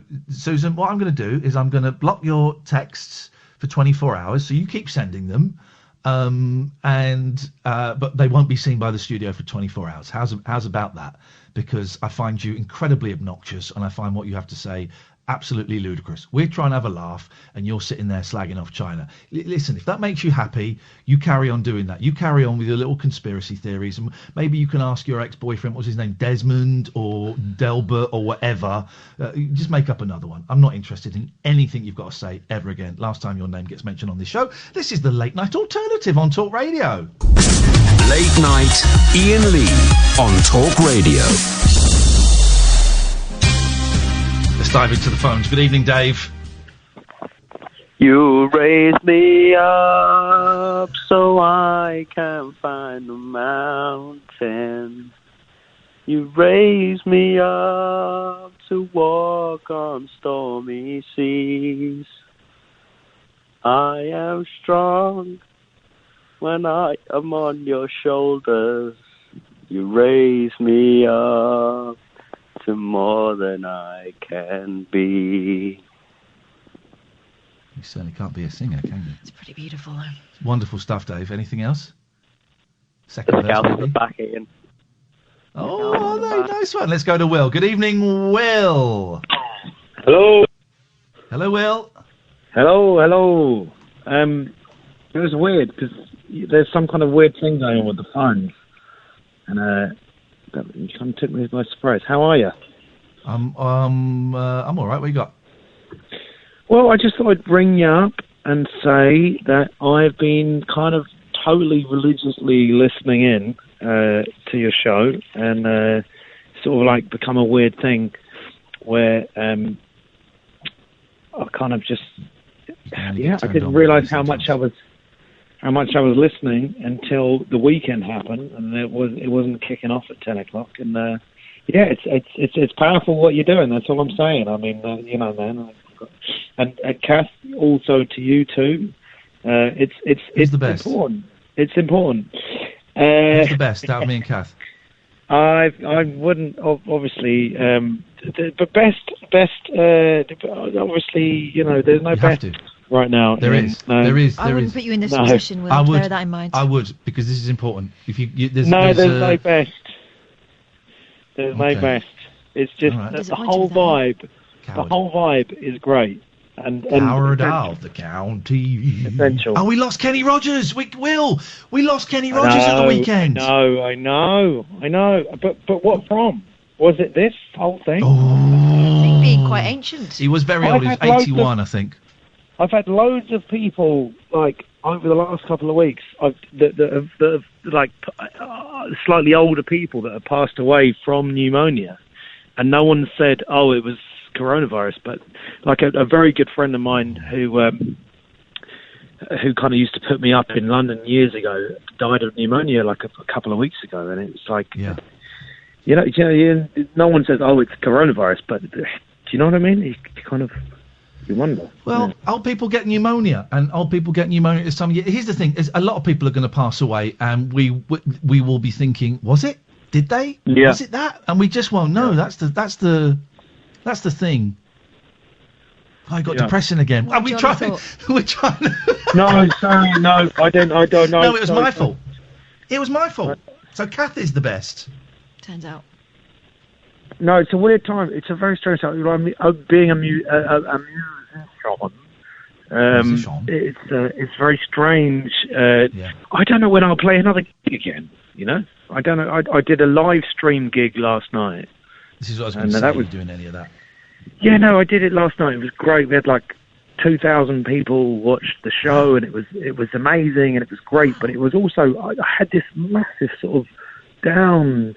But like I did the gig, and the gig was great, and it was good fun. And then I kind of my wife went up to bed, and I just stayed up, and it just hit me that I couldn't do it for real again for a while, And I just stayed up for another few hours, and I just couldn't quite compute that, when someone dies and you can't compute it, it's like you hear that someone's died and it doesn't quite compute in your brain, and it's a similar thing. It's like this stuff doesn't compute, you can't file it. There's nowhere to file it. It's a strange thing. It's too big. It's too overwhelming. It's too unique. You can't the degrees of uniqueness, but you know what I mean. It's too much like a movie. It's too weird. It's too weird and that's why I don't think about it. This is why I'm doing things like playing video games. Happy to teach the boys today to read. I'm reading a lot. I'm listening to music. I'm watching crap on Netflix because I can't think about it all day because it overwhelms me and it weighs me down. I can think about it in 5-minute chunks, and that's enough for me. That's enough. And I don't need to read every single update. I don't need an update on the number of people that died. I don't need any of that stuff because it doesn't help me. It only makes me more scared. So I'm watching or listening to Boris Johnson's press conferences, and actually I'm surprisingly, I'm getting some comfort from them. It may be complete bullshine that he's saying, but I'm getting some comfort from them. And for the rest of the day, I'm trying to avoid it. Yeah, I think, I think there's some vague with Boris. I mean, I'm very much politically removed from Boris, but there's a kind of there's something. I don't think he's enjoying it. I don't think he's actually kind of like it's not something that he wants to happen. But I think that he is taking the role of the statesman fully on board, and I think there's a strange kind of. Me and my wife watched that thing tonight, and there was actually something very reassuring about it, And my mum said to me, actually before that happened, she said she remembered like going to her grandma's house when she was 5 years old, and they'd like listen to the news religiously. They'd be like, "Oh, when the news is on, we've got to listen." And in my whole life, I've never known that. In my mum's life, she's 65, she's never known that. But for some reason now, there's some, and it sounds ridiculous, but for me, something about tuning into your show last week was very kind of, not obviously the same way, but suddenly there's like this outside connection to like the world, which becomes incredibly important. Will, you're a good man. It's nice to talk to you. Thanks for the call. We've got loads of calls for some reason, so I'm going to move on. Thank you. Let's go to Oliver. Good evening, Oliver. Hi there, you right? Yeah, good, thanks, Oliver. What you got? Yeah, I just got a nice, little uplifting story from recently. Here we go. To cheer everyone up. This is what we want. This is it. Come on, Oliver. Come on, Oliver. It's like I'm calling a dog. Come on, Oliver. Come on, Oliver. Come on, Oliver. Are you familiar with the game series Animal Crossing? Yes. Jesus. God, you absolute sad sack. Go away, Oliver. Go away, Oliver. They brought out a new Animal Crossing yesterday, and I said, and I've seen like some graphics from it, and it just looks like a crappy Game Boy Advance game from 1998. And what do? Well, you make an island, and you got like animals. Yeah. Jesus. It's basically Sims with like hamsters and gerbils and that. Flippin' heck. But I got quite addicted to it back in the day. Go on, carry on, Oliver. Let's hear this. But just bear in mind, 50% of the people you're talking to right now, myself and Catherine, are against whatever propaganda it is you're about to spout. Okay, so basically there was this story a while ago about how this guy's grandmother had the game and had played it for over 3,000 hours, and she was known like in the sort of Animal Crossing community as I think it's like Animal Crossing grandma or something. So like she was everyone's grandma. Yeah. And in the new game, there's a character that's named after her. So I thought that was sweet. So. It's kind of beautiful. That is actually quite nice. That is quite nice. Now, how old is she though? Because at some point that's going to be. I think late 80s.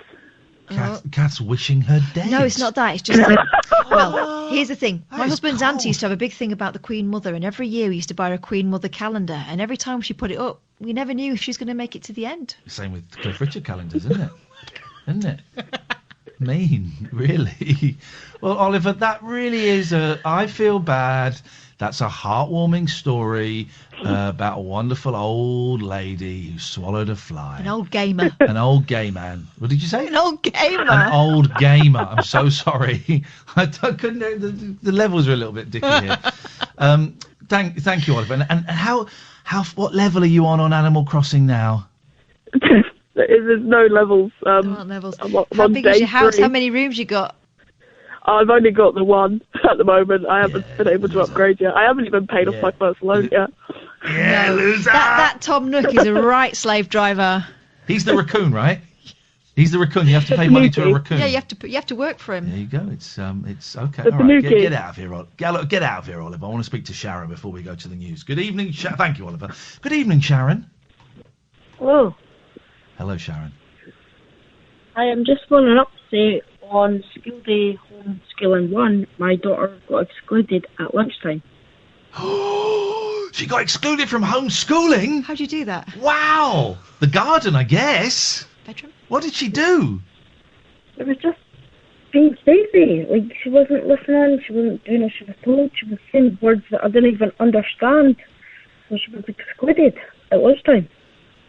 Wow, you are harsh, but fair. Does that mean you've got room for 2 more pupils? Because my lads, getting right in my... I gave them detention. The school is closed. The school is closed? Actually, that's the same message you sent me. The school is closed, I'm going for a nap. The school is closed. Oh, man. Honestly, when this finishes, we have to triple, quadruple, whatever it is teachers are getting, because, Sharon, isn't it hard? I fully agree. By lunchtime, my daughter by breakfast, she wanted 2 hours at lunchtime. What? She was negotiating how long her lunch break would be? For 2 hours, yeah. Flippin' heck. Now, and you guys banned smacking in Scotland, haven't you? Aye. As long as you don't leave I'm joking. My daughter doesn't even like Iron Brew. Oh my God, this is outrageous. She must like Tunnock's tea cakes, right? Aye. I was going to say, otherwise, is she even Scottish? Is she someone swapped her? Sharon, listen, I've got to go. Thank you so much. Well done. These are the people we're dealing with. One of the people being incredibly racist about China, a guy called James Felton, has been tweeting all night. To us, though? Tweeting Dan Wooten. Oh.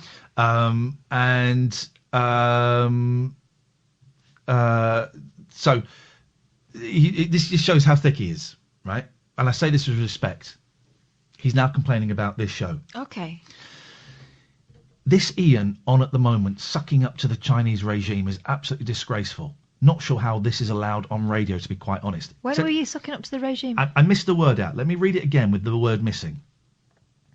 This Ian Collins on at the moment, sucking up to the Chinese regime, is absolutely disgraceful. Not sure how this is allowed on radio, to be quite honest. James, you don't even know what radio presenter you're listening to, you absolute muppet. Also, and we're supposed to follow your opinion on China? Also, are we criticising the Chinese regime for not respecting human rights, and yet you want us taken off air for saying something you don't like? James, give it. James, put the bottle down, put the phone down, go to bed. This is Talk Radio. Late night, Iain Lee on Talk Radio.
Tonight's show if you go to youtube.com/Iain Lee. We're just kind of trying it. We're not really changing the show. We're not doing anything visual. You get to see us getting up and going for a pee. You don't see that bit. You see us leaving the room. And if you're watching right now, Patty has climbed up onto my lap and you can see she's wearing the cone of shame and it's the most pathetic thing and she looks adorable and I love her.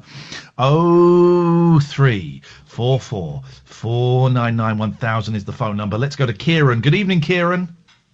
Good evening. Good evening, Kieran. I'm being handed cake and a decaf cough. This is the life. What can I do for you tonight, mate?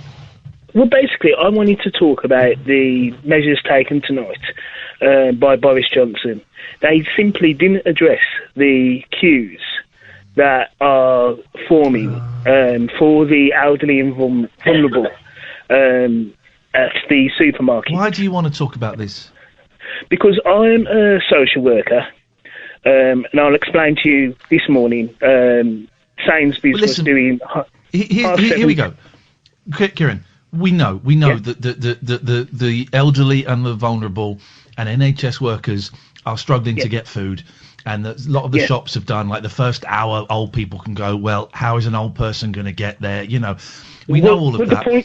The point with that is that, yes, the queues are there, and the NHS and social care workers are having to go through these queues to get to the front of those that may be carrying this coronavirus. Yeah, we know that, but why do you want to tell us? It's important because you've got to realise that the social care and NHS workers are not carrying the protective equipment at the moment. No, I know. We know a lot. Listen, intelligent people know all of this. Yeah. Caring people know all of this. I just wonder, hang on a minute.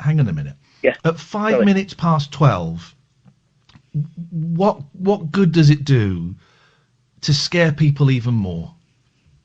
Well, it's not about scaring. It's just about raising the awareness, really. That but people know, and this call isn't going to change it. I'm not having a go at you, and it might sound like I'm not. This call isn't going to change anything. No one is going to go, oh shit, I was. No one is going to change their behaviour because of this. So, but it was more can I about make a suggestion? Yes, of course. Try and get some sleep. And I don't mean that in a patronising way. Genuinely, try and get some sleep. There's so little we can do around this. There's so little. My cat with the cone is going to get stuck in a minute. There's so little we can do. Try and get some sleep. You sound like a really good man, and this call, it might help you, and that's great. If it helps you, then carry on.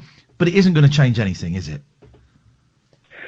No, but you know, at the same time, it was just really. I was just calling as a first-time caller. Really. Yes, and I was just calling as a first-time caller, really, just saying that, you know, we need to. I think the measures that need to be taken is just around the queues, really, that are forming. Okay, well, you've got that message across, Kieran, and I appreciate that, and it's an important one. But get some rest, mate. Thank you. 0344 499 1000. That may have sounded patronising. That may have sounded harsh, but it's 12 on a Monday night. We ain't going to fix anything. Intelligent, caring, thoughtful people, which are most of the people in this country, know. We know that old people and the people that work in the NHS and all kinds of caring industries are getting shafted when it comes to getting food and stuff. And boy, oh boy, we should be delivering bread and milk to the doors of these people and thanking them for their service, and the elderly. And we're not. And that's outrageous, and that is awful. And that is a small number of selfish idiots that are causing that. But we're not going to fix anything at 12. And what people at home in bed are going to hear are, we can't get stuff in the shops. We can't get stuff in it. And I know you're not doing it to scare people, and I'm trying to be really careful how I phrase this, Kieran, because I say you're a good man. It's going to worry people. So let's see what Dean's got for us. Good evening, Dean. Hello. How are you guys? Have you trapped any homeless people in your homeless trap? No, I haven't. No. Did I tell you about the warehouse we set by with the Salvation Army for homeless people? Oh, you didn't mention the Salvation Army, is that? Oh, did I? Yeah, they're with it as well. You know, they're sort of all looking after it. It sounds the most insane idea I've ever had or ever heard. The thing is, it's just they're all cubicles, as I said, and it's just that if somebody wants to put their head down in safety, then they can. You know. Okay, I'm eating some cake. Sorry.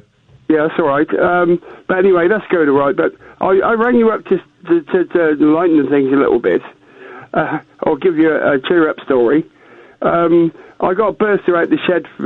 That's my lawnmower. I sit on lawnmower.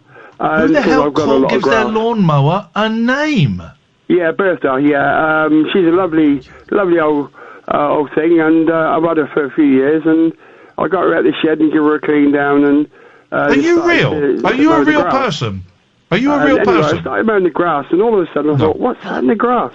So I stopped, shut it off, and I quietly walked over, and there's a bird nesting in the long grass, building a nest. Dean. It's amazing. Right, Dean. Yeah. Are you real? Yeah. What? I had one of Britain's, and I will not name him. Yeah. One of Britain's premier comedians, a big star, a household name, got in touch with me and me and said, that Dean, is he real or is he a put-on? No, I'm real. I said, he's real. I said you were very real. Yeah. And he went, oh, okay. I thought he might be a put-on. No, definitely not. I wouldn't do that for anybody. Okay. You know, I mean, I think I'm just a nice, caring guy, but that's for other people to judge, not me. You know? Okay, I think you're a nice, caring guy. So you ran over a bird in your garden? No, I didn't run him out. No. I stopped because I saw something move in the long grass, and it's a bird building a nest. In the grass? Yeah. That can happen. Well, it's an idiot bird then. Survival of the fittest. I thought how amazing that was, you know, so corncrakes. I just put it away for now and leave the birds alone. Racist, Catherine. They're pronounced cornflakes, okay? You know, all right? and I We're not having any of was those jokes here tonight. Amazing thing to see today, anyway. But I rang up really to say, you know, I want to wish all the delivery drivers, NHS staff, shop staff, the really hard job that they're doing. And I know over the weekend here in near Oxford, where I live, there was a situation in Tesco's that turned very nasty with the people trying to rip we know the that's something. Here's the thing. We don't need to. We but know anyway, that's happening. beside the point. As I said, by the way, I just want to say thank you to all of them because I get my deliveries and they're really good people. Great news. That's great news. Thank you. 0344 499 1000. I've got a delivery booked for next Tuesday. Have you? How did you manage that? I booked it 3 weeks ago. Oh, okay. I booked it 3 weeks ago thinking, well, it's Tuesday. Can you amend? Yes. You can add whatever I want. But here's the thing. Every time I go... by the way, someone has just said, can you stop saying, here's the thing? Turns out I can't. Every time I go into amend, it's already shorter because they've taken a load of stuff off. So I am just going to go nuts. I'm going to stockpile. I'm going to panic. I'm going to panic buy, stockpile. I'm going to sell on eBay for extra prices. I'm thinking big. Thinking big now. I'm going to make a lot of money. I'm going to sell hand gel to the nurses. Right. Big time. 1, you won't be able to get hand gel. 2, you can't have more than 3 things. 3, so it's not going to happen. 4. I mean, that's not really a 3. 4. Would you like to buy? 4. Would you like to buy 3 Rustlers microwave burgers? Because I'm going to add that to the list. No. Do you know what? You will when you're hungry. Before I eat that, Rustlers. I'll go scavenging. I'll eat grass. Actually, the word is scavenging. So you got that wrong. Wow. You can't eat grass. The Chinese did that, and this was years ago in the Chinese famine, about 120 years ago, and they all died. I'm not eating Rustlers. Rustlers, microwave burgers. No. I will sell them to you for 20 quid. McDonald's is closed down. I know. McDonald's is closed down. We had a drive-through yesterday. Outrageous. McDonald's is closed down. So what are you going to eat? Rustlers. Proper, I'll Rustlers. I'll eat proper dinners. Rustlers. No, I'll rustlers I'm not- something up for you. No, thanks. For £20 a pop. Honestly, no. It comes like in the bun and everything. All you have to do is warm it up. No. Yes, it's convenient. It's quick and convenient. Not for me, thank you. This is Talk Radio. You're an idiot. Late night, Iain Lee on Talk Radio. I will do you 3 Rustlers burgers. No. Normally it'll be £20 each from my store. No, messy. I will do the 3 for £30. No. That's £10 a Rustler. Mate, you're going to be so hungry. No. You're going to be so hungry, right? I won't be that hungry. You're going to be so hungry, right? Mate, You're fueling the panic. There is no shortage. You just might have to, adjust what you're buying. If there's no you might shortage, not get everything on your list. All right, okay. There's no shortage, right? I don't need rustlers. Okay, so there's no shortage, right? Well, answer. Very simple, yes or no question. Is there a shortage? Yeah, because knobheads are buying too much stuff. Right. So there is a shortage now. Is there a shortage or is there not? There wouldn't be if people didn't. So don't be buying 3 rustlers. So, okay.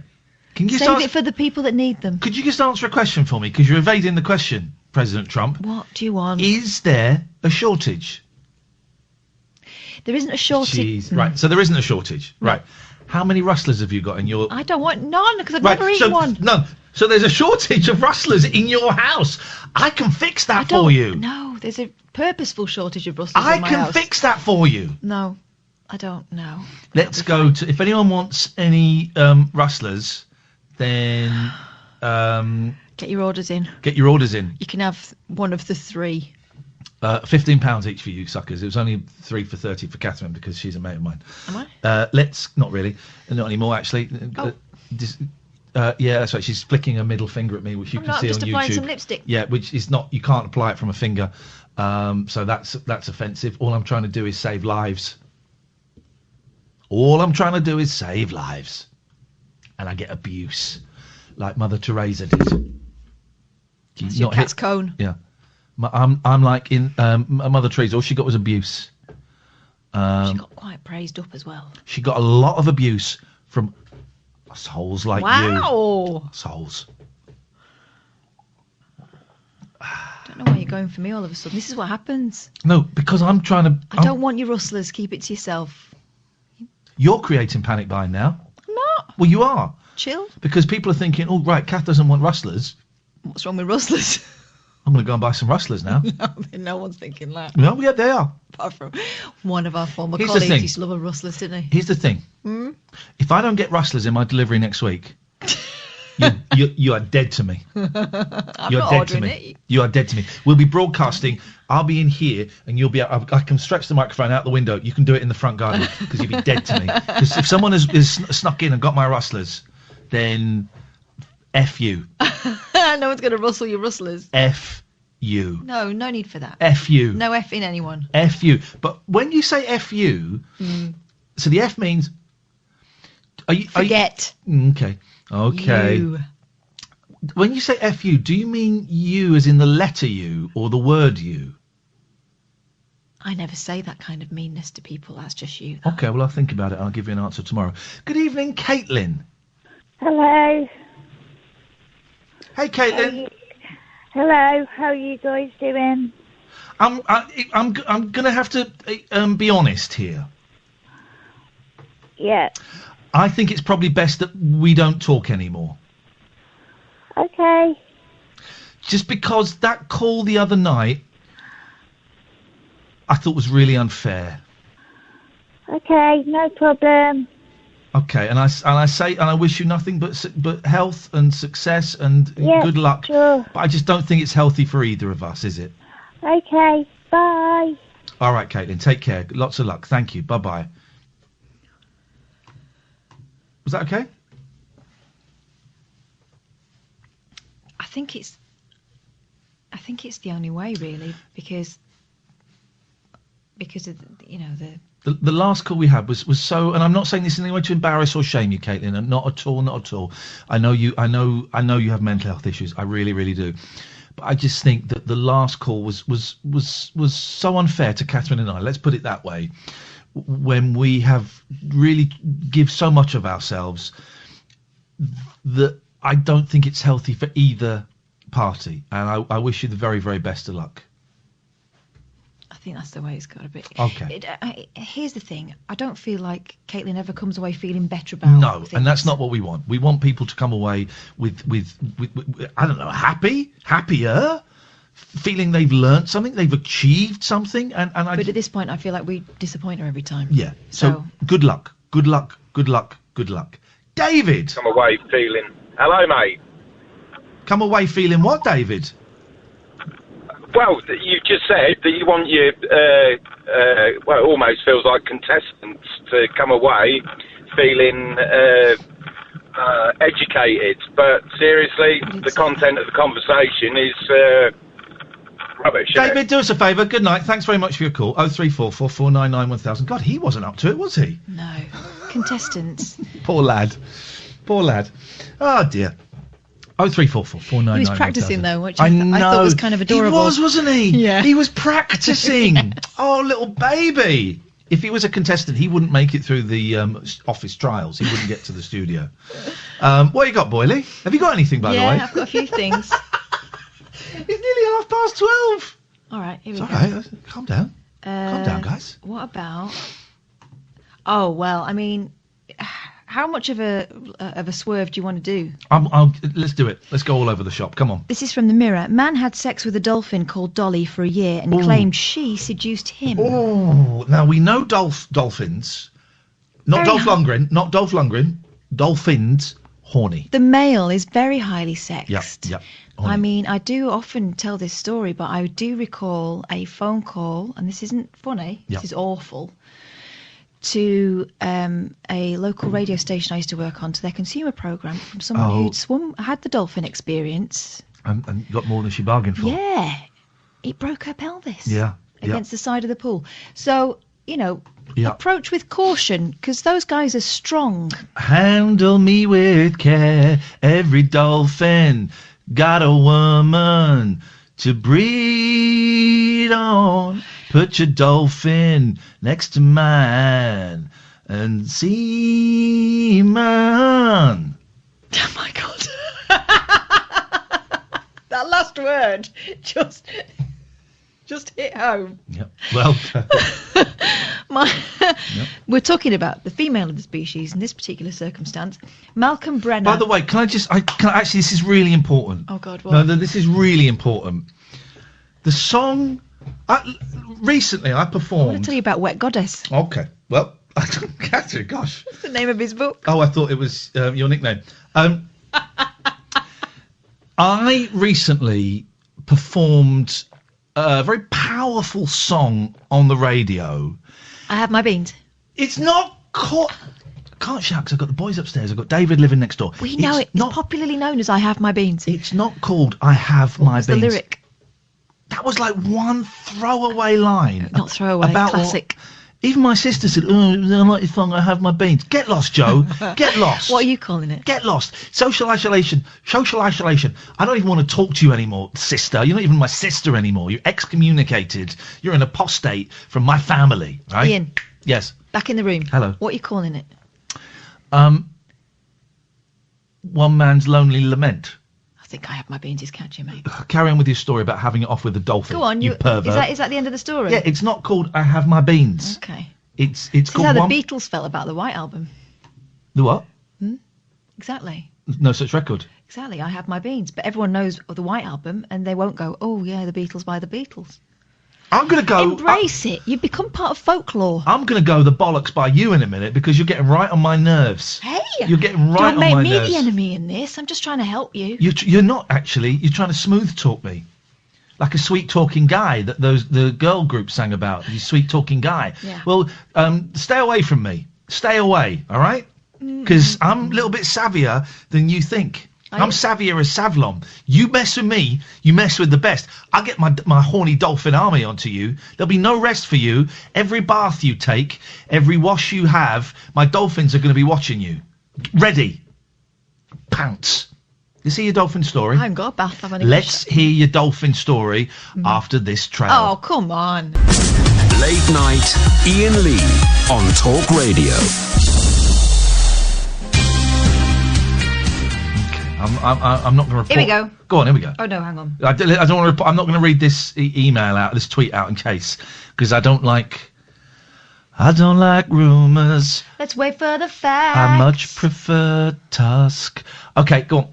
Right, here's the fact. Let's have it. Horny fact. Malcolm Brenner wrote a book called Wet Goddess about his experiences with the dolphin, who he claims to have had a relationship with when he was a student. She went to a different college, you don't know her. Malcolm Brenner is a self-confessed zoophile who claims, I know, he had an affair. Is that all it was? With a dolphin called Dolly after she seduced him. Now 68, Malcolm was still a student when he embarked on the quote-unquote relationship, says the Mirror, with a bottle-nosed dolphin in the 1970s. Now, I don't condone this. This was the 70s, though, different times. No, times. I don't condone it, but they are fit. Those bottlenoses are fit. They're not. Come on. They shouldn't be showing their hole all over the place. That's not for anybody else's enjoyment, that's for necessity. He's written a novel, Wet Goddess, which tells the story of a young man who has a sexual relationship with a dolphin, Ruby, while he's working at a theme park. Oh no, not while he's working. Malcolm has admitted the book is autobiographical and based on his own experiences. Well, was that it would called, be the same was thing. It called Slippery When Wet?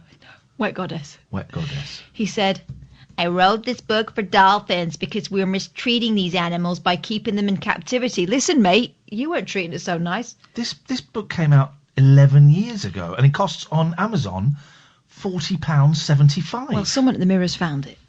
Malcolm claims to have been in his early 20s when he started his relationship with Dolly. He was a keen photographer and was allowed to take pictures in the pool at the former theme park in Sarasota, Florida, where he lived. The student was allowed to swim with the dolphins and soon formed a close bond with Dolly. He said, I was given free access to the dolphins and I became friends with her by going swimming with her. She was very special. Malcolm claims Dolly announced her intentions towards me by positioning herself so he was rubbing against her. Oh, okay, she made you, did she? This sounds like balls. Malcolm insists Dolly became more and more aggressive in her pursuit of him. He said, I found that extraordinarily erotic. It's like being with a tiger or a bear. This is an animal that could kill you in 2 seconds if it wanted to. Then, one night after the theme park had closed, Malcolm says he and Dolly eluded the male dolphin a jealous lover, so they could spend time alone and, oh God, no. And eventually had sex for the first time. He explained, there's something quite transcendental about making love with a dolphin. Malcolm has always stressed there was nothing abusive about his relationship with Dolly and that dolphins basically have free will, unquotes. He added, what is repulsive about a relationship where both partners feel and express love for each other? I know what I'm talking about here because after we made love... What dirty get? I'm trying to keep quiet. What dirty get? The dolphin put her snout on my shoulder, embraced me with her flippers, and we stared into each other's eyes for about a minute. I think she was saying, get out and never come back. This was not some dog trying to hump my leg, okay? This was a 400-pound wild-born female dolphin. She was an awesome creature. But 9 months after Malcolm began his relationship with Dolly, the park closed and she was moved elsewhere, probably for her own safety. It sent him into a spiral of depression. He said, I called it a relationship because that's what it was. When she died, it made me feel terrible, and I fell into a depression which lasted 5 years. Malcolm also claimed their separation had a devastating impact on the female dolphin. She died shortly after she was moved, and Malcolm firmly believes she committed suicide by voluntarily stopping breathing. Dolphins can. Yeah. Here's the thing. The relationship didn't break any laws, as bestiality was only banned in Florida in 2011, guys. It broke the laws of nature. Malcolm has since been married twice, but also describes himself as a zoophile. Oh, God. Let's just say dogs. Malcolm, you're kidding yourself. I'm embarrassed to do this, but we have to. Yeah, let's go to Bobby. And Bobby, I bring you into the conversation, and I am in no way implying that you're a dirty get like that old man that had it off with the dolphin and then the dog. So we're not in any way suggesting that. So you cannot sue us. But I was quite. I've got my suspicions. I've got my suspicions. That's all I'm going to say. I don't trust you. Thank you very much. You're welcome. What have you got for us, Bobby? I was listening to when Kieran called in. Yes. And luckily our area is kind of listening to staying at home. My husband had to go to the shop to get essentials today, and everyone was keeping their distance in the shop. Good. The shop was full, so no empty shelves, and I called my mum today to see how she was, and it's the same there as well. So I'm glad that people are listening. I just wanted to call in to say that there are people actually doing as they're told, effectively, and that there is food in the shops again, and there is no need to panic. No, you're absolutely right. And I would like to think that the majority of people are doing as they're told, but then there are also, small and big groups of people that are being idiots, that do think they are immune to this disease because they're younger. That's fine. That's how it's been presented. It's not actually true when you kind of get into it. But I get it. And here's the thing. I can understand how everybody's behaving as well, because this is weird. This is scary. It doesn't seem real to some people. Some people have no respect for the government, so why should they listen? These are weird times, Bobby. How are you doing? Not too bad. I was ill a couple of weeks ago, and my daughter come home. She was off the last week of school because she had developed a cold. So I now have a cold again. Yeah. So this is my second. This will be my third night. So I've had two completely sleepless nights. So today I've kind of been a walking zombie. Yeah. And other than that, I'm better than I was with everything. I was kind of panicking last week. Yeah. But I've been sorting everything out. How tidy and clean are your kitchen cupboards? Have you got that far yet? Well, they're full, so... Okay. Because for the first... I've lived in this house for just shy of 2 years. And I've still got one cupboard I need to do. I cleaned my cupboards for the first time ever. I didn't even do it when I moved in. I just put stuff in, and the crap that came out of them. I've just got to do the cupboard that's got the herbs and stuff in. The herbs is our middle class. I've just got to do that cupboard, and then it's all done. But do you? Okay, good. I don't feel so bad then. But yeah, I'm cleaning cupboards and stuff. But yeah, being the walking zombie. And then, while waiting to talk to you, I heard about I Have My Beans song. Put a smile on my face. So you've kind of I don't know what song that is, Bobby. Day. Sorry, what song? I don't know what song you're referring to, Bobby. I can't remember the title that you said. It's called A Lonely Man's Lament. It's called a Lament of a Lonely Man, or A Lonely Man's Lament. Both work.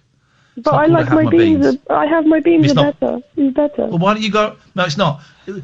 Sorry, how many awards have you won? None, Zero. I think. I've won 6. I'm not bullying you. I've won 6, all right? For radio, which is where music gets played more than any other medium. So you go and write a song called I Have My Beans, and I look forward to hearing that. My song is A Lonely Man's Lament. Kath agrees, and she's won an award.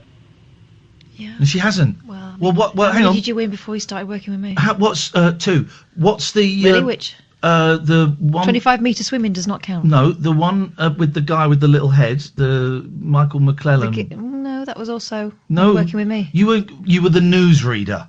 Mate, I was the reason you were outside that hospital. Excuse me? Oh, yeah, that one as well as mine. Oh, excuse me? How many have got your name on? Well, that's the thing, isn't it? Yeah, isn't it? You Take see? the inspiration, I get none of the thankulation. It's the patriarchy, Bobby. And oh no, you're a woman as well, aren't you, Balls? All right, well, screw both of you then. What? How dare you? I don't want to talk to Bobby anymore. You talk to her. I'm not talking. I refuse to talk to Bobby. No, I'm not going to be put in the middle like this. Not Why? In the middle. Just because I'm a woman? Yeah. How dare you? Yeah, talk to Bobby. I refuse to. Earn your money. Award winner. Just because of your beans, right? Everyone likes it called I've Got My Beans. Why are you so precious about it? Give the people what they want. No one said it's a bad song. No. But I Have My Beans is probably the most touching and memorable lyric. Agreed? I agree. There you go. And everyone wants beans at the moment. Beans are very much the thing. They're very scarce.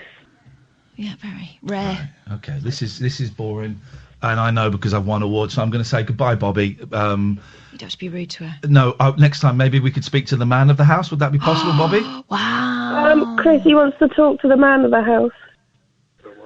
He said he don't want to. There you go. Look, I like him. There's a I like him. Spunky. No, I like him. Spunky. He doesn't like you. No, it doesn't matter. Well, I respect that. At least he speaks his mind, not like Bobby and you. You're sheeple.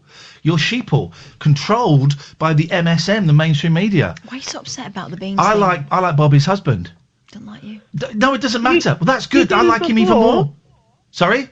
You didn't before. You said when I was ill last time, you said he should be home looking after me and I should kick him out when he gets home. That was a test. and you failed it, and he passed it. Wow. This guy's a hero, and I think all people should look up to him and respect him. Tell him that, and you make him, cup of tea or something. Goodbye, Bobby. Thank you. I wish I could cut you off, Catherine. Sorry? What are you pulling faces for? I think he's being an idiot. Are we going to have a competition, are we? So you can go the longest without speaking.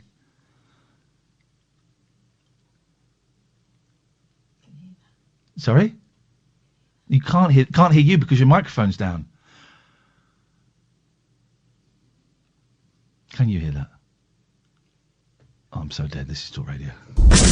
Late night, Iain Lee on Talk Radio.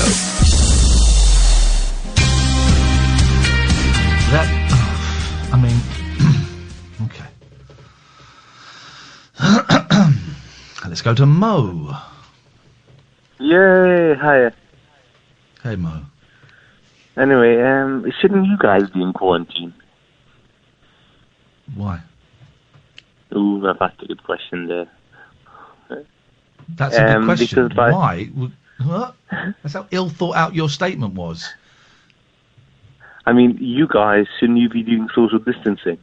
You're beside like 25 cameras.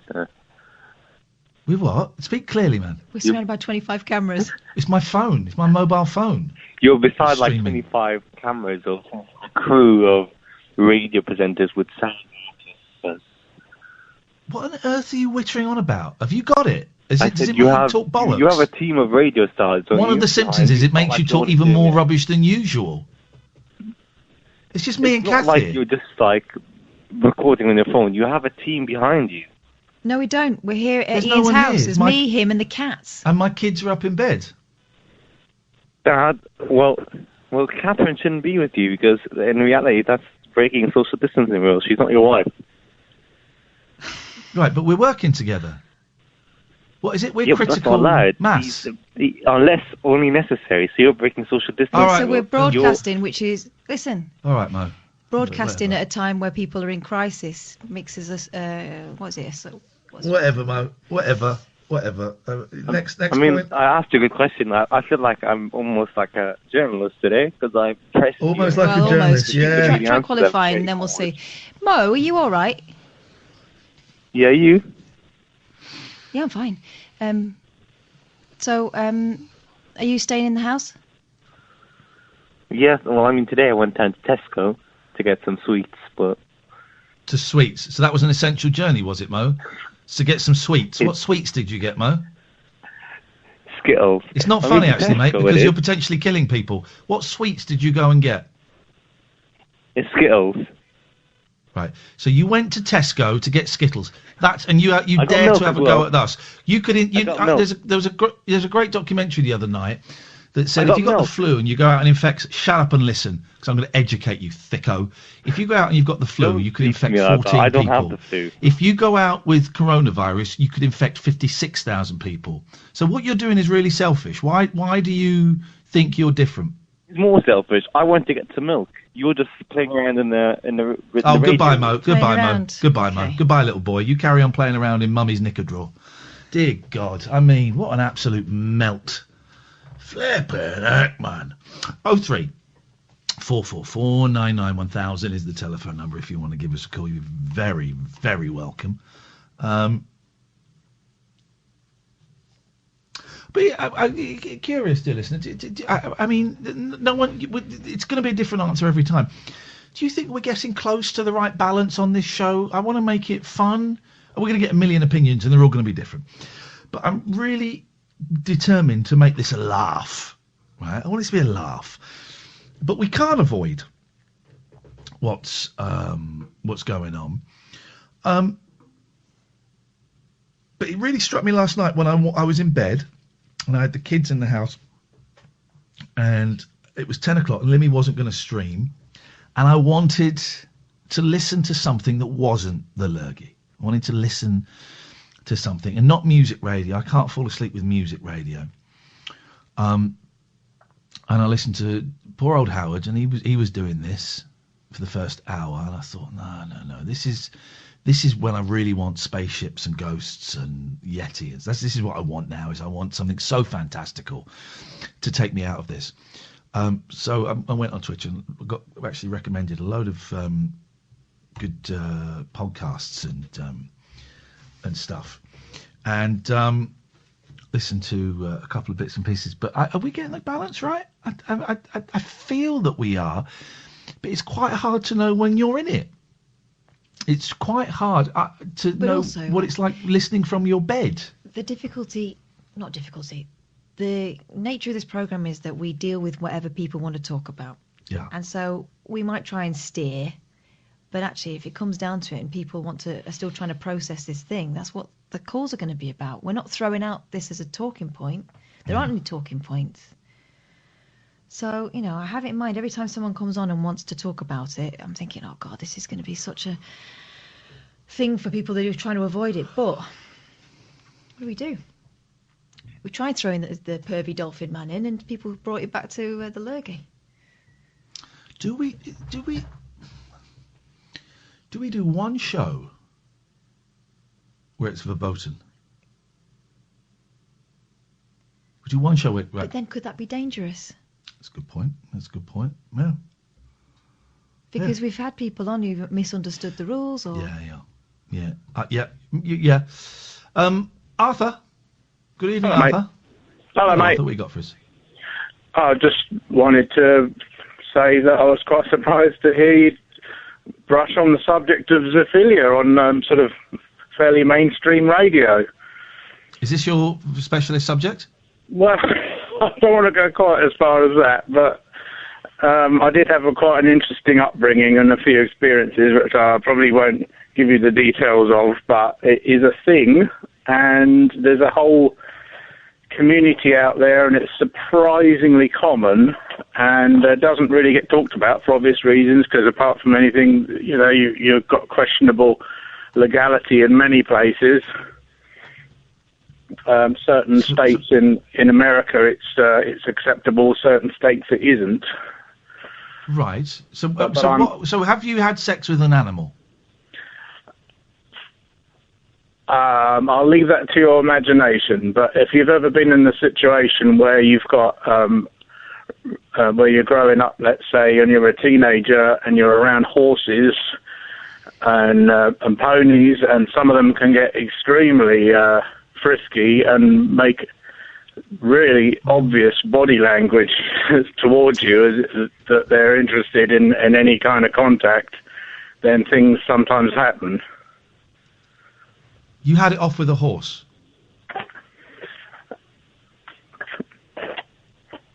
Well, you can understand my reluctance to put that in black and white because of the law. But your silence speaks volumes. So you had sex with a horse.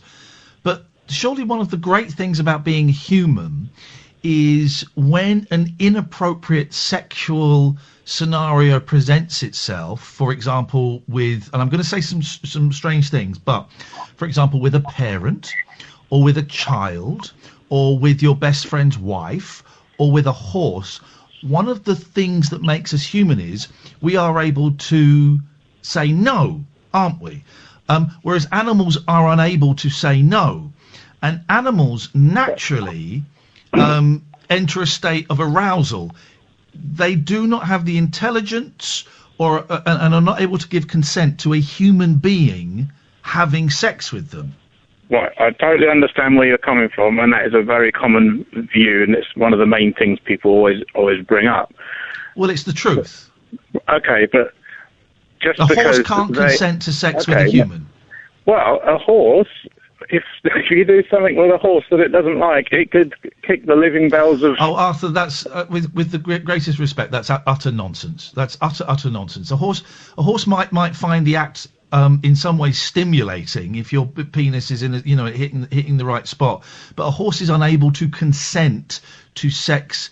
A horse does not want to have sex with you, Arthur. Okay, but just because a horse can't speak English language and spell out words, doesn't mean it can't communicate whether it is liking or not liking something. And if it's not hurting anyone, this is a wind-up. This is a wind-up. I fell for it. This is a wind-up. I fell for it. I'm sorry. Go on. This is a Okay, wind-up. well, if that's what you want to think, mate, I thought I might give you some interesting insight and have a, adult discussion about it. It's the same. It's the same as a paedophile phoning up to give me some interesting insight into that. That's not the same because any action with kids I absolutely condone to the highest degree because it's completely messed up. Because humans are complicated creatures and you can completely mess up the mind of a child. I mean, I'm very lucky that nothing like that happened to me. But and I wouldn't wish that on hang on a anyone. second. Supposing a child dresses provocatively and invites an adult to have intercourse with them. So the adult is supposed to say no. Yeah. But when a horse acts provocatively, whatever that means, I'm assuming you mean it has an enlarged vulva or something, an adult is okay to get stuck in.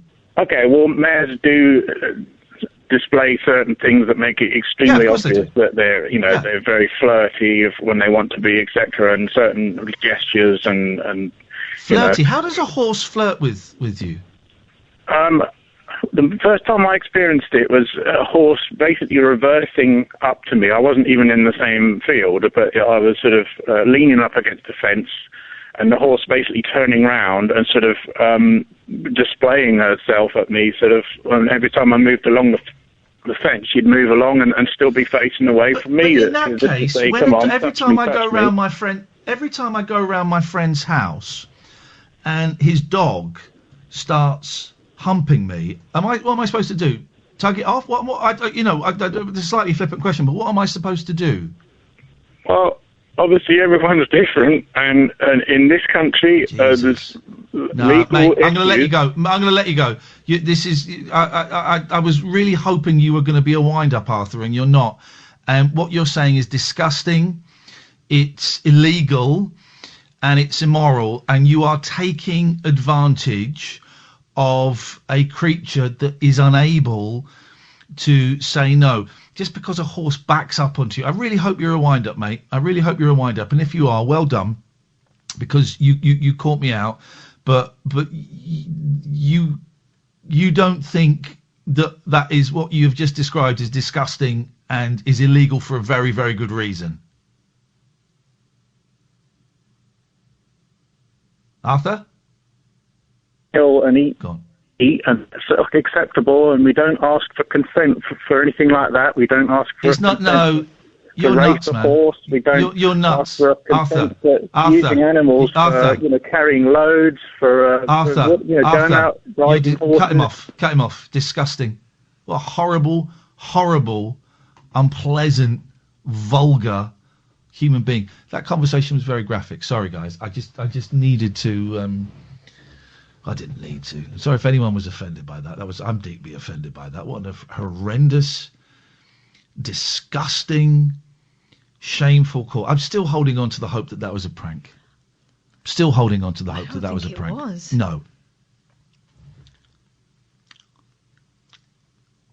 I was horrible. Can we take some calls on the coronavirus?